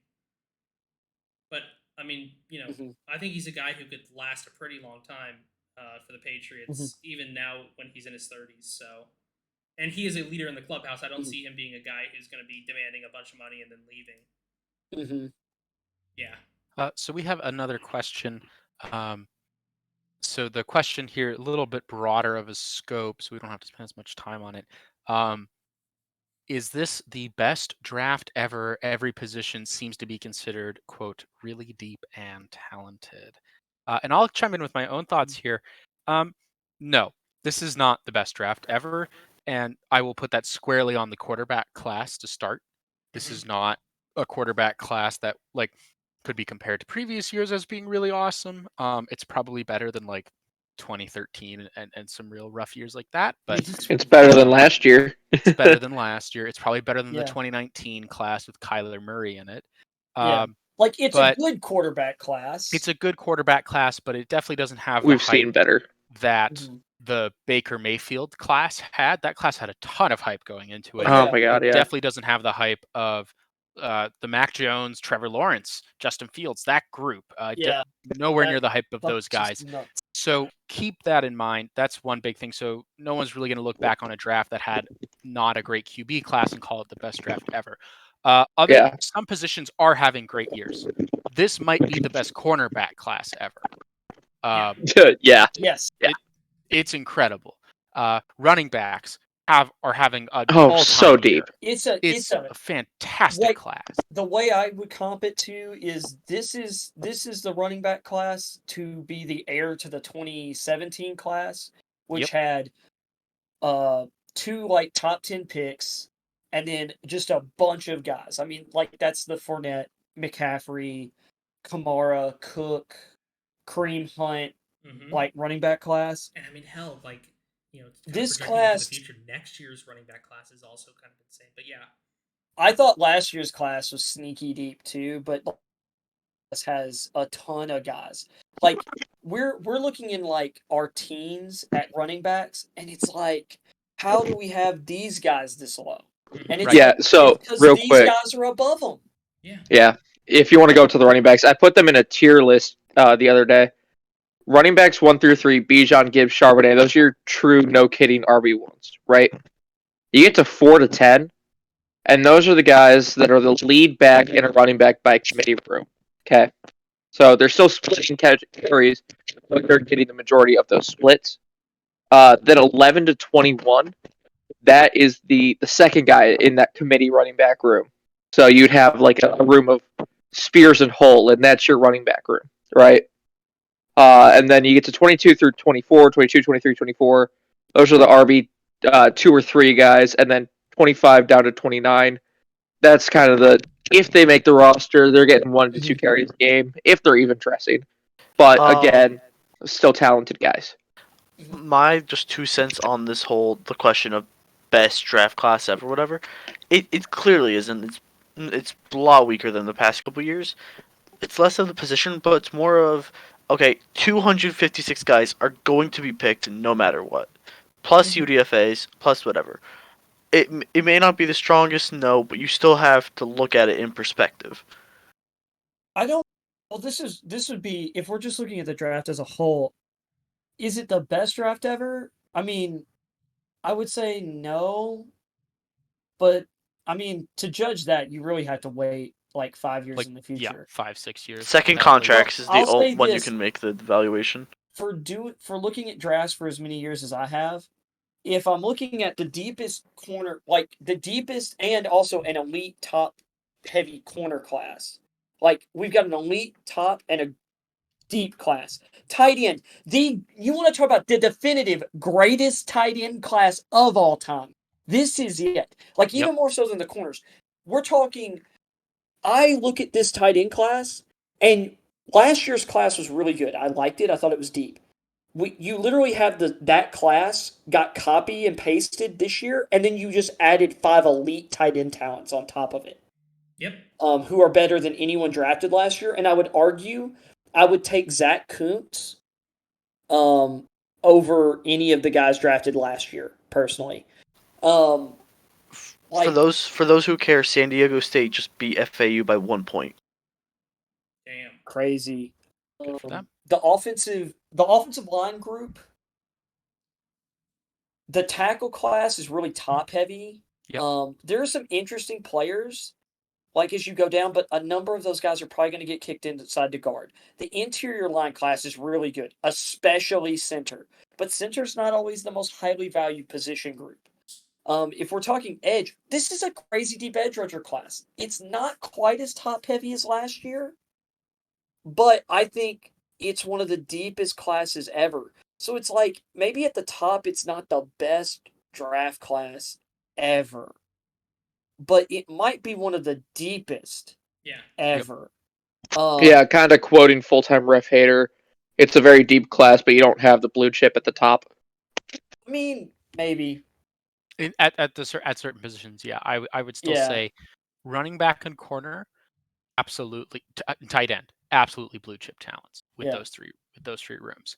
Like, but I mean, when we're looking two of those are devalued positions, and two of those are devalued positions. That's a problem. And there are a couple positions that are having, I would call them rough years. Yes. Linebacker, this is not a good year. It's a thin group. Really, this is your guys, and I mean, hell, those Ventrell Miller's top, not getting the hype, but yeah. Right. Like those top 5 that we have listed there, that might be it in terms of real contributors. Yep. Like that's or at least knockout definitely gonna contribute. Right. Like, at least of the guys we've seen so far, because we still haven't gotten to like Drew Sanders and all that. Right. And those are generally speaking, those are some of the consensus higher up guys, except for Ventrell Miller, but we saw Ventrell Miller and he's just awesome. He is. The other class that's not having a good year, safety, not having a good year. Is it's a like there are guys we like, but last year, let me put just athletically into perspective the safety class this year. Last year, there were 6 guys who ran a sub 4.40, so something in the 4.3s or faster. There were only 6 guys this year who ran in the 4.4s. There were 5 guys who ran in the 4.4s last year on top of those 4.3 guys. And out of those elite athletes at the safety position this year, really, the only, like, Sidney Brown and Jartavius Martin are really good. We haven't really, it's like we haven't finished watching the safety class, but some of the best safeties are not, like, the best athletes this year. Yep. Like, Jair Brown out of Penn State, we really liked his tape. He ran a 4.65 40. Antonio Johnson ran a 4.52, but his jumps weren't extremely explosive. That's why you're going to look at a lot of these comps, and you're going to see guys that maybe you think are good players, but they're not elite players. We're comping a lot of these guys too. Yeah. Or they're guys who are limited in certain areas. Like John Johnson's a really good safety. But he's kind of coming off a down year, which is why I think I felt comfortable making that comp there. But this safety class does this guy fit our scheme? Do we think this guy's intelligent enough to make up for the fact that he's not like, the guy that was drafted, the 2-3 guys who were drafted in the 4th, 5th round last year who were much more athletic. It's kind of interesting. Yeah. Like there's not a single safety in this draft who I would have had in my like maybe like Martin and Brown would have been right after my top 5 last year. Yep. Is kind of the way I feel about it. Yeah, I mean, it's just, and here's the thing about safety is that, like, you know, relative to other positions, you know, from everything that's been taught to me, safety is a position where you can stick as a not really truly athletic player. I'll give you a great example. A guy who really stuck in the NFL and was not a great athlete but played safety was Ryan Clark, who played for the Steelers. Ryan Clark was by no means a physically intimidating, was not by no means a physically outstanding player, but what he did was his understanding of his fundamentals and his processing of the game to pair with insane physicality at the position where you are just coming in and blowing dudes up. We lost you for a bit. Oh. Yeah, you roboted back up just a little bit. Started talking about his fundamentals. Oh, okay, yeah. His fundamentals as a safety are so good to pair with insane physical play, where he's coming downhill and he is going to destroy a dude. No fear. Yeah, no fear whatsoever. Didn't second guess himself. Exactly. He doesn't care if he pops a shoulder. He doesn't care if he's gonna break his clavicle. He's gonna come downhill and he's going to make a wide receiver's day nightmarish. The reason Ed Reed is probably gonna go down. I mean, he probably has already gone down because he's been retired for a while. Is probably the greatest safety to ever play the game of football, is because he paired great fundamentals and physicality with unbelievable athleticism at the position. That's why Sean Taylor was so freaking great. Yes. It's like, he's got the brain, but then he's also the biggest, or like one of the biggest, fastest safeties that ever existed. Mm-hmm. Like, because this is the thing, like, safety's about instincts. So sometimes you got to take, like, I love these 40 times and stuff, but like a guy like JT Woods last year, who ran in the 4.2s, played free safety at Baylor, although he was really tall, like 6'2", 6'3". His instincts were just kind of okay. Like, his speed could sometimes bail him out of stuff, but like, really, when you're looking at a guy whose job is reading the field and being in the right place, speed doesn't matter if it's not in the right place. Mm-hmm. So, and I thought he was a little overdrafted, even though I liked him as a prospect. He had a lot of development to do. But sometimes I feel like, especially at safety, there's a lot of the mental stuff that if a guy's not getting it by the time he's getting out of college, it's really hard for me to project him getting into the pros. Exactly. That's exactly it. Yeah. I mean, my safeties coach, Coach Mike Adams, unbelievable guy, by the way. He describes it exactly the same way of, these guys, it's understandable in your freshman year of college where you don't quite understand the level of physicality that's needed to play the safety position. If you're not getting it when you're 2 seasons, 3 seasons in, you're not a guy who's going to stick even in the college level, because you need to be a dude who's going to come downhill no matter what. Completely take your mind out of the idea that I'm about to run into a dude who very probably is bigger than me, and I'm going to wreck his day. Because that's the mentality that's needed to play that position. I mean, you described it very perfectly. Yeah, and to talk about one more room here, like looking at the wide receiver class, we as NFL fans have been a bit spoiled by wide receiver classes for the past couple years. At this point, we've had a lot of really high level classes. Of course, the Jamar Chase class. That's a right. Jalen Waddle, Devontae Smith, those guys are in there. That's a fantastic starting 3. Last year's group, I mean, I legitimately think if we took probably the first 6 guys off the board, so Drake London, Garrett Wilson, Chris Olave, Jameson Williams, Jahan Dotson, Christian Watson, George Pickens, Treylon Burks, those, if any of them were in this class, there's a real chance they're the best receiver in this class. Mm-hmm. Like, so Zay Flowers might be a first-round prospect in a lot of years. I think he has the skill and the talent to still sneak in there. I'm not sure any of the other receivers in this entire class are a first-round pick in any other year except this one, Yep. right? Yep. So that's another thing to keep in mind. It's like some of these classes. Now, the wide receiver class I do think is deep. I think you can go like 22 guys down. Oh, it's super deep. It's just, and that's the problem with ranking these guys. It's Yep. deep with twos and it's- threes. Oh, dude, it's so splitting hairs because there's so many day 2 caliber guys. Like, and that's kind of the thing. Like, for a lot of people, you're sitting here like, well, why do you have such and such so low? Like, especially JSN. It's like, because all these guys are really squunched together.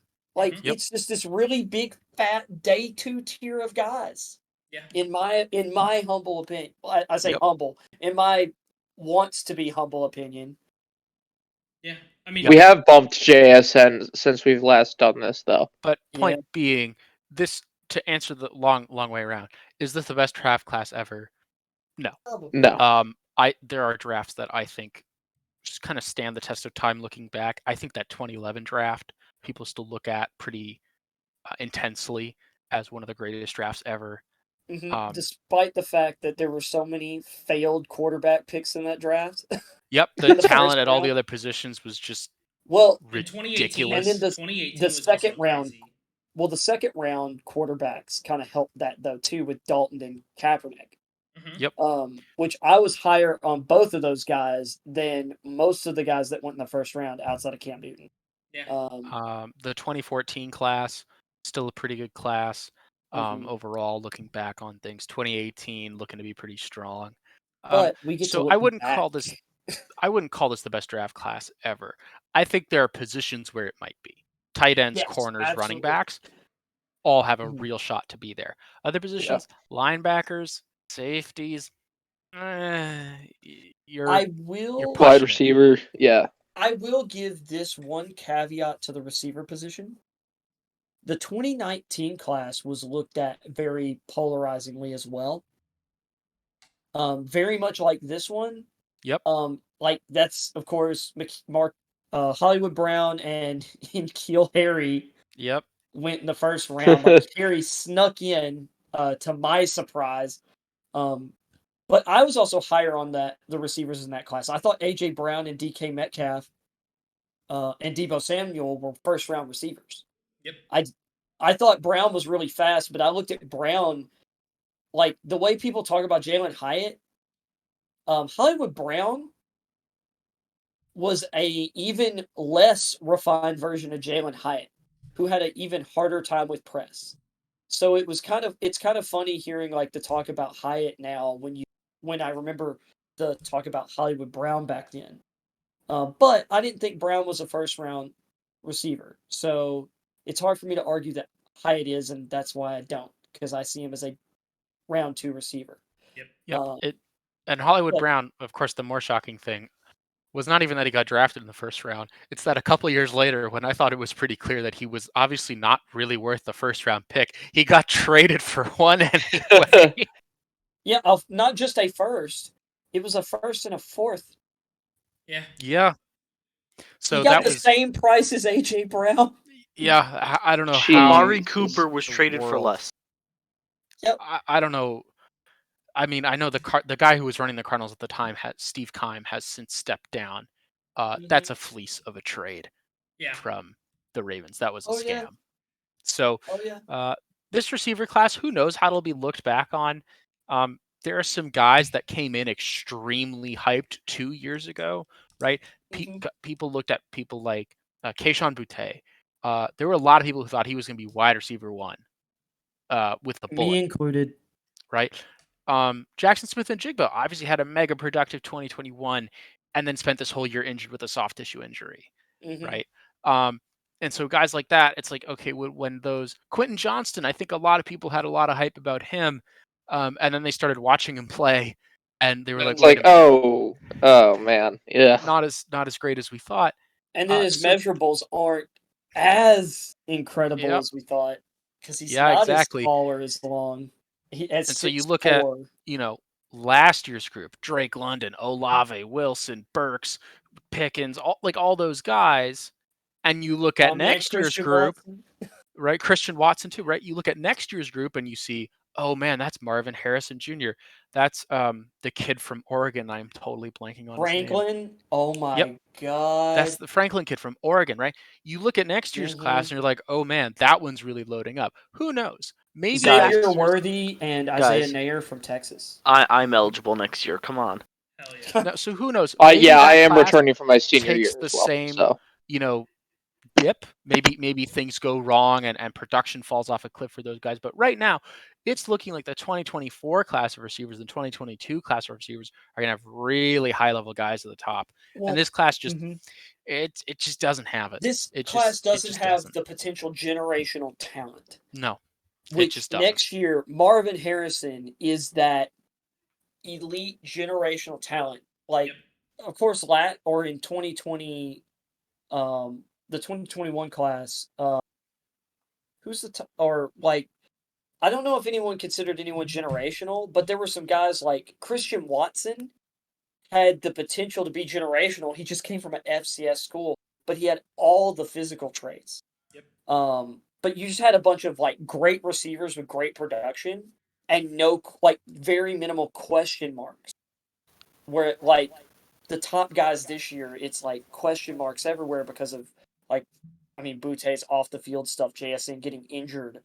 What was Zay Flowers played at Boston College. Yep. Addison, like Jalen Hyatt and Cedric Tillman playing in a offense that people probably overly pick at, but it is definitely a unique scheme to like translate to schemes that teams are running in the NFL.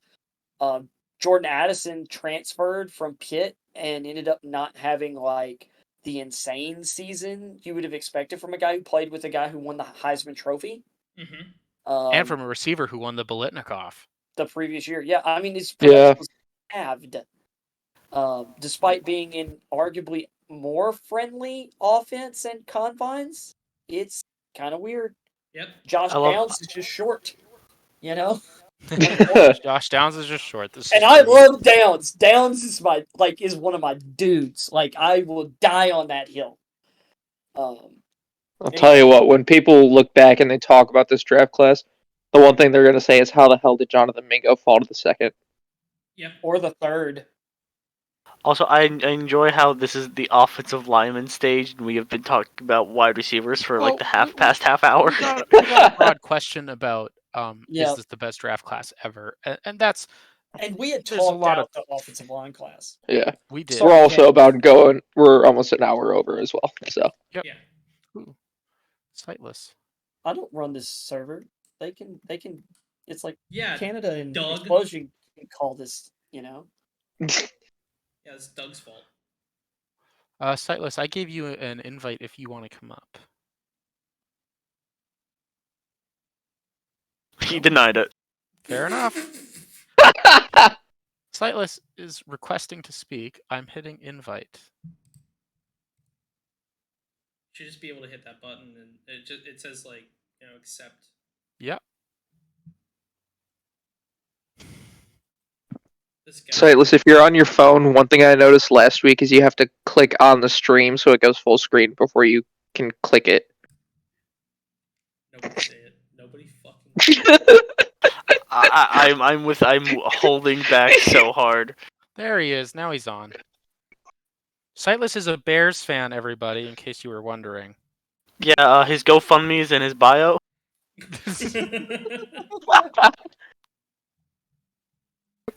Poor guy. Yes, Maple Moose. Yes, poor guy. Yeah, it is rough for him as a Bears fan. We hope he proves. But Sightless his team, of course, is picking at 9. The Bears, before when they were picking at 1, I don't think anyone thought they would take a tackle at 1. Now that they're sitting at 9, I think they could very easily take a tackle sitting there at 9, right? So that's another team we have now added to the, they're probably going to take a tackle before 14 group, right? Where I don't think Carolina was really in that position. No, because they had just taken Aquanu the previous year. They've got Taylor Moton. And heck, their starting left guard is their third tackle, and Brady Christensen. Yep. So Sightless, did you have a question or share your thoughts or? Uh-oh. He's been consumed by the void. Yeah, Sightless, have you muted yourself somehow? Yeah, check your input devices or something like that. Something Oh, technical no. computers. Also good. So the Bears. So I mentioned earlier, I thought we could see 3 to 4 tackles go pretty quick at the top of the first round. Yep. Let's kind of go over what those slots might be. I do want to at least close out here with the tackle class. So Explosion, if you are able to pull up the draft order. Oh yes. For this year, We can't hear you, Sightless. Let's just talk about where we think these guys could go. Tankathon is always a great resource. All right. So Carolina, Houston, Arizona, as it stands right now, none of those guys are taking a tackle in the top 3. Neither is Indianapolis. Maybe Arizona if they trade back. Arizona, if they trade back, yes. As it stands, I don't think they take one at 3. I think at 3, assuming quarterbacks go off the board at 1 and 2, they're taking probably Will Anderson. They desperately need edge help. Yeah. Colts aren't taking tackle. Seattle are not. Is set at tackle. They need Seattle interior. drafted 2 tackles last year who are fantastic and they are good. Detroit, no. Detroit's not taking a tackle. They have good tackles. Their O-line's actually pretty strong overall in Detroit. The So Raiders, Vegas, they need a tackle. The Raiders might. The Falcons I could see them going down that path. I think didn't they just lose a guy? They lost Caleb. Did Caleb McGarry return to the Falcons? Nope, they re-signed Caleb McGarry on a Oh, contract. yeah, no, Falcons actually.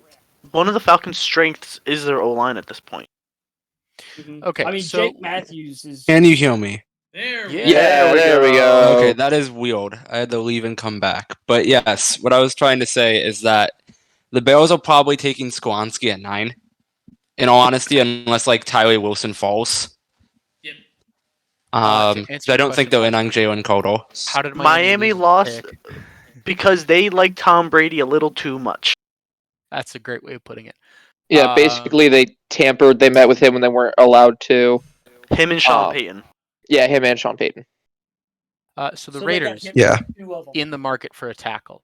I don't really see Atlanta doing it there at 8, because I think their O-line's pretty solid, and they have a lot of other needs. In Atlanta, like literally their entire defense needs help. Well, I guess they signed Jesse Bates, so they don't need one safety. Fair enough. No, wait, man, now they only need 10 guys. No, you're forgetting they have, I forgot, AJ Terrell. They also now they only need 9 guys. They only need 9 guys on defense. They got Troy Anderson too. They also 8 guys. They only need 9 guys. They've also got Grady Jarrett and Arnold Ebiketie on the D-line. Okay, yeah, Grady Jarrett. Point being, So they need 8 guys. They need a corner next to AJ Terrell. Is great. They need defensive line in general. That would help them. Yes. Especially on the interior. So at 9, we have the Bears. I think the Bears are going to sit there and take a tackle. Everyone looked at last season and saw, the Bears O-line might not be good. Yeah, and I can weigh in on this. I don't think the line. I can weigh in on the Bears O-line because I am a sicko and watch Bears football for fun. Like we said, GoFundMe in the bio. Braxton Jones is actually probably going to be the penciled-in guy at left tackle next year. Mm-hmm. He played well enough to get that job, and so did Tevin Jenkins. So I think the Bears are more in a market for a right tackle than a left right now. Darnell Wright, you are a Chicago Bear. I would be very happy about that. And here's an idea I have too. Mm-hmm. If the Bears grab a tackle at 9 and it isn't Skoronski, the Eagles could very well take him. Yeah. Yeah, slide him into guard while also working on him being a replacement for Lane Johnson. I don't think he needs to play guard, but there's no other room in Philly. Didn't they? No, they lost their right guard. They have Landon Dickerson at their left. Oh, right. They lost their right guard. So Philly could be in the market for Skoronski in particular. Chicago could easily be in the market for any of the tackles, I think. I could easily see them taking Paris Johnson, that Ohio State connection they have. I could easily see them taking Skoronski because of his versatility. I could easily say them taking Broderick Jones because for crying out loud, they need a tackle. Philly could be in the market for Skoronski. We look at Tennessee at 11. I think they're in the market for a tackle. I think Skoronski. They need a absolutely market take for one, offensive linemen in general. right? I could easily see Tennessee taking a tackle at Hey, 11. hey, Blind Eye. I know a certain free agent tackle who'd be a perfect fit. His name is Isaiah Wynn. Well, I think with the money that they paid, so obviously Nicholas Petit-Frere was the guy that they signed, I think 2 years ago at this point. Wait, who are you talking about? Petit Frere they drafted We- 2 we years ago. drafted- They drafted. We They drafted him. in the 3rd round last season. Yeah, so we're going Yeah, into the- year 2 of the Nicholas Petit-Frere at tackle. We drafted Dylan Radins the year before, and he hasn't really. The worked worst out. one is Isaiah Wilson. I was gonna say Oh. there was the 2020 first round pick of Isaiah Wilson, who was a 3rd round player who we drafted in the 1st round, who then lost his mind. Yep. And here's the thing about the Tennessee tackle situation is right tackle is still a thing, but left tackle has actually kind of been I would say in very big air quotes solved because of the money they paid Andre Dillard. Yeah, I mean that's what we're hoping. So left tackle's kind of filled. I think MPF is the right tackle, so actually it's more interior line because left guard was a disaster. Center Ben Jones is gone. I think he retired, and then Nate Davis, our right guard, who was good, He's a Chicago Bear. is now a Chicago Bear. So we don't have anything on the interior. And Taylor Lewan So- got released as well. Yeah, that's what I was saying. Like Luan was the left tackle Yep. that Dillard's going to be replacing, and Luan has been injured pretty much almost all of the last 2 seasons. So, Yeah, so could the Titans Titans go could- tackle? But we could. I think if Skoronski's there, we draft him and put him at guard. Yep, so Skoronski could Yep. easily be a pick at 10 or 11 or 9 or 7. Yep. I think the same thing with and the Jets, right? And then it's the Jets at 13. I don't think Houston is taking a tackle at 12. Houston absolutely is not. They No, just they paid have Tunsil tackles. so much They money. just But- restructured Tunsil and they like Howard. Yep, so but then we look at 13. I think the Jets easily might take a tackle there at 13. They could Yeah. certainly use the help. It's be a Mekhi Becton switch. And so we're looking at the board, and now we see, okay, how many spots are there that I could see a team taking a tackle?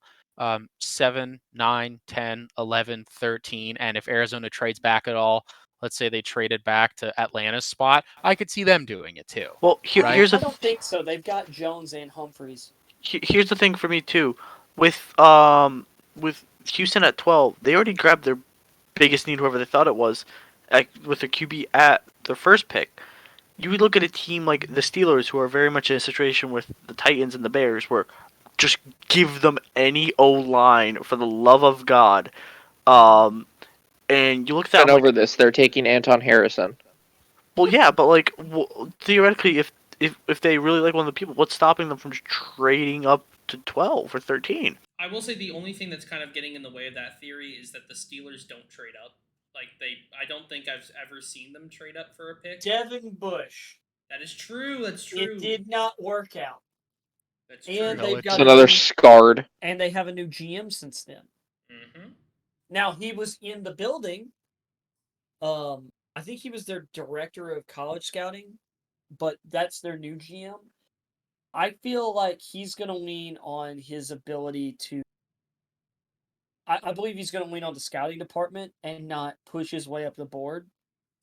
Yep. Personally, and for the most part, the Devin Bush trade up, not in the Steelers' MO. Like that is not what the Steelers typically do. Like that was really out of character for them. Yep. Anyway, So- yeah. Point being, there are a lot of spots here, 4 to 5 teams you could realistically see taking one of 3 tackle prospects. So Yeah. do any of them get to 14? It is possible, right? Because those teams that need a tackle, it's not like they only need a tackle to help with their issues, right? The Yep. Bears don't only need a tackle. The Titans don't only need a tackle. But it Yep. could very easily work out that all of them decide that that's their top priority, and we could see tackles fly off the board. Yep. At which point you're New England at 14, and 4 tackles are gone. You probably don't want to take whoever the 5th guy is left, because at that point, if 4 tackles have gone off the board, you also have the ability to, you're probably some other position has fallen, right? If 4 tackles went off the board in in the top 13 picks, some other position, someone else fell. It's going to be the corners. Right? It's going to be one of the Or- corners, probably. And or you could Jalen take Carter. or Jalen Carter. Yeah, maybe. But someone will fall. And so yeah, that's what you would and get it's up. going to be JSN, or he's going to be a New England Patriot. And I Ugh. frankly think, gonna ignore yeah, that. whatever. Point being, there are lots of spots for teams to take a tackle.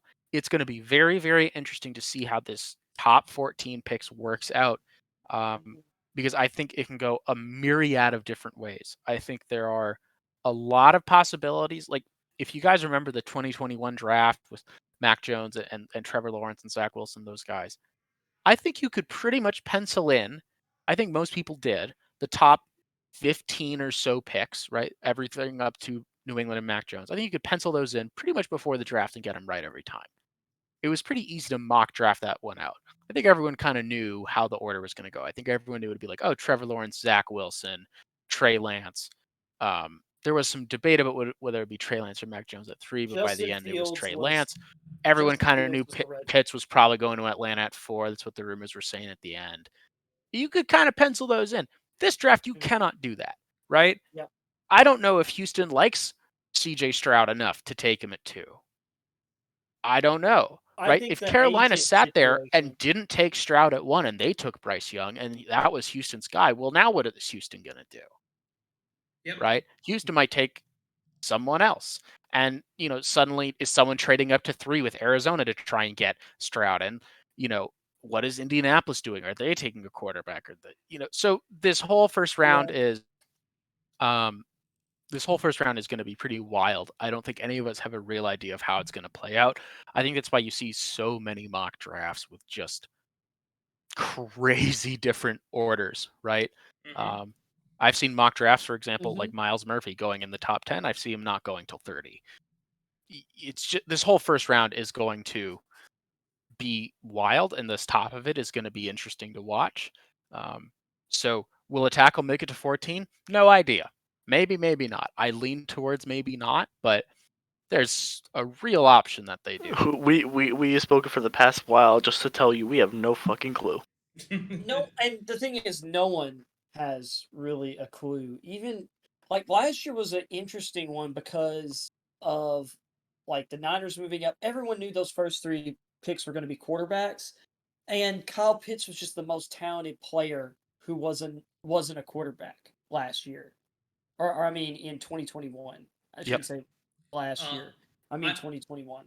I will stop us from rambling now, and I will end this one off by saying thank you to everybody who has listened to this. This has gone on for, the recording is now saying 2 hours and 3 minutes, so this has been a very long recording. But lots of different circumstances that are going to happen in this draft. The tackle position specifically is a very top heavy position, and we're seeing wildly different predictions as to where these guys are going to go, because I mean, honestly, this is because there's no true consensus number 1 talent. The draft could go anywhere. So it's going to be really interesting to see how the draft falls come draft day. We will be releasing the draft guide about a week before the draft. Everybody will get like a PDF copy of it. It's going to be really cool. And next week, we are going to be talking about the corners, specifically Darius Rush, Deontay Banks, Eli Ricks, and Joey Porter.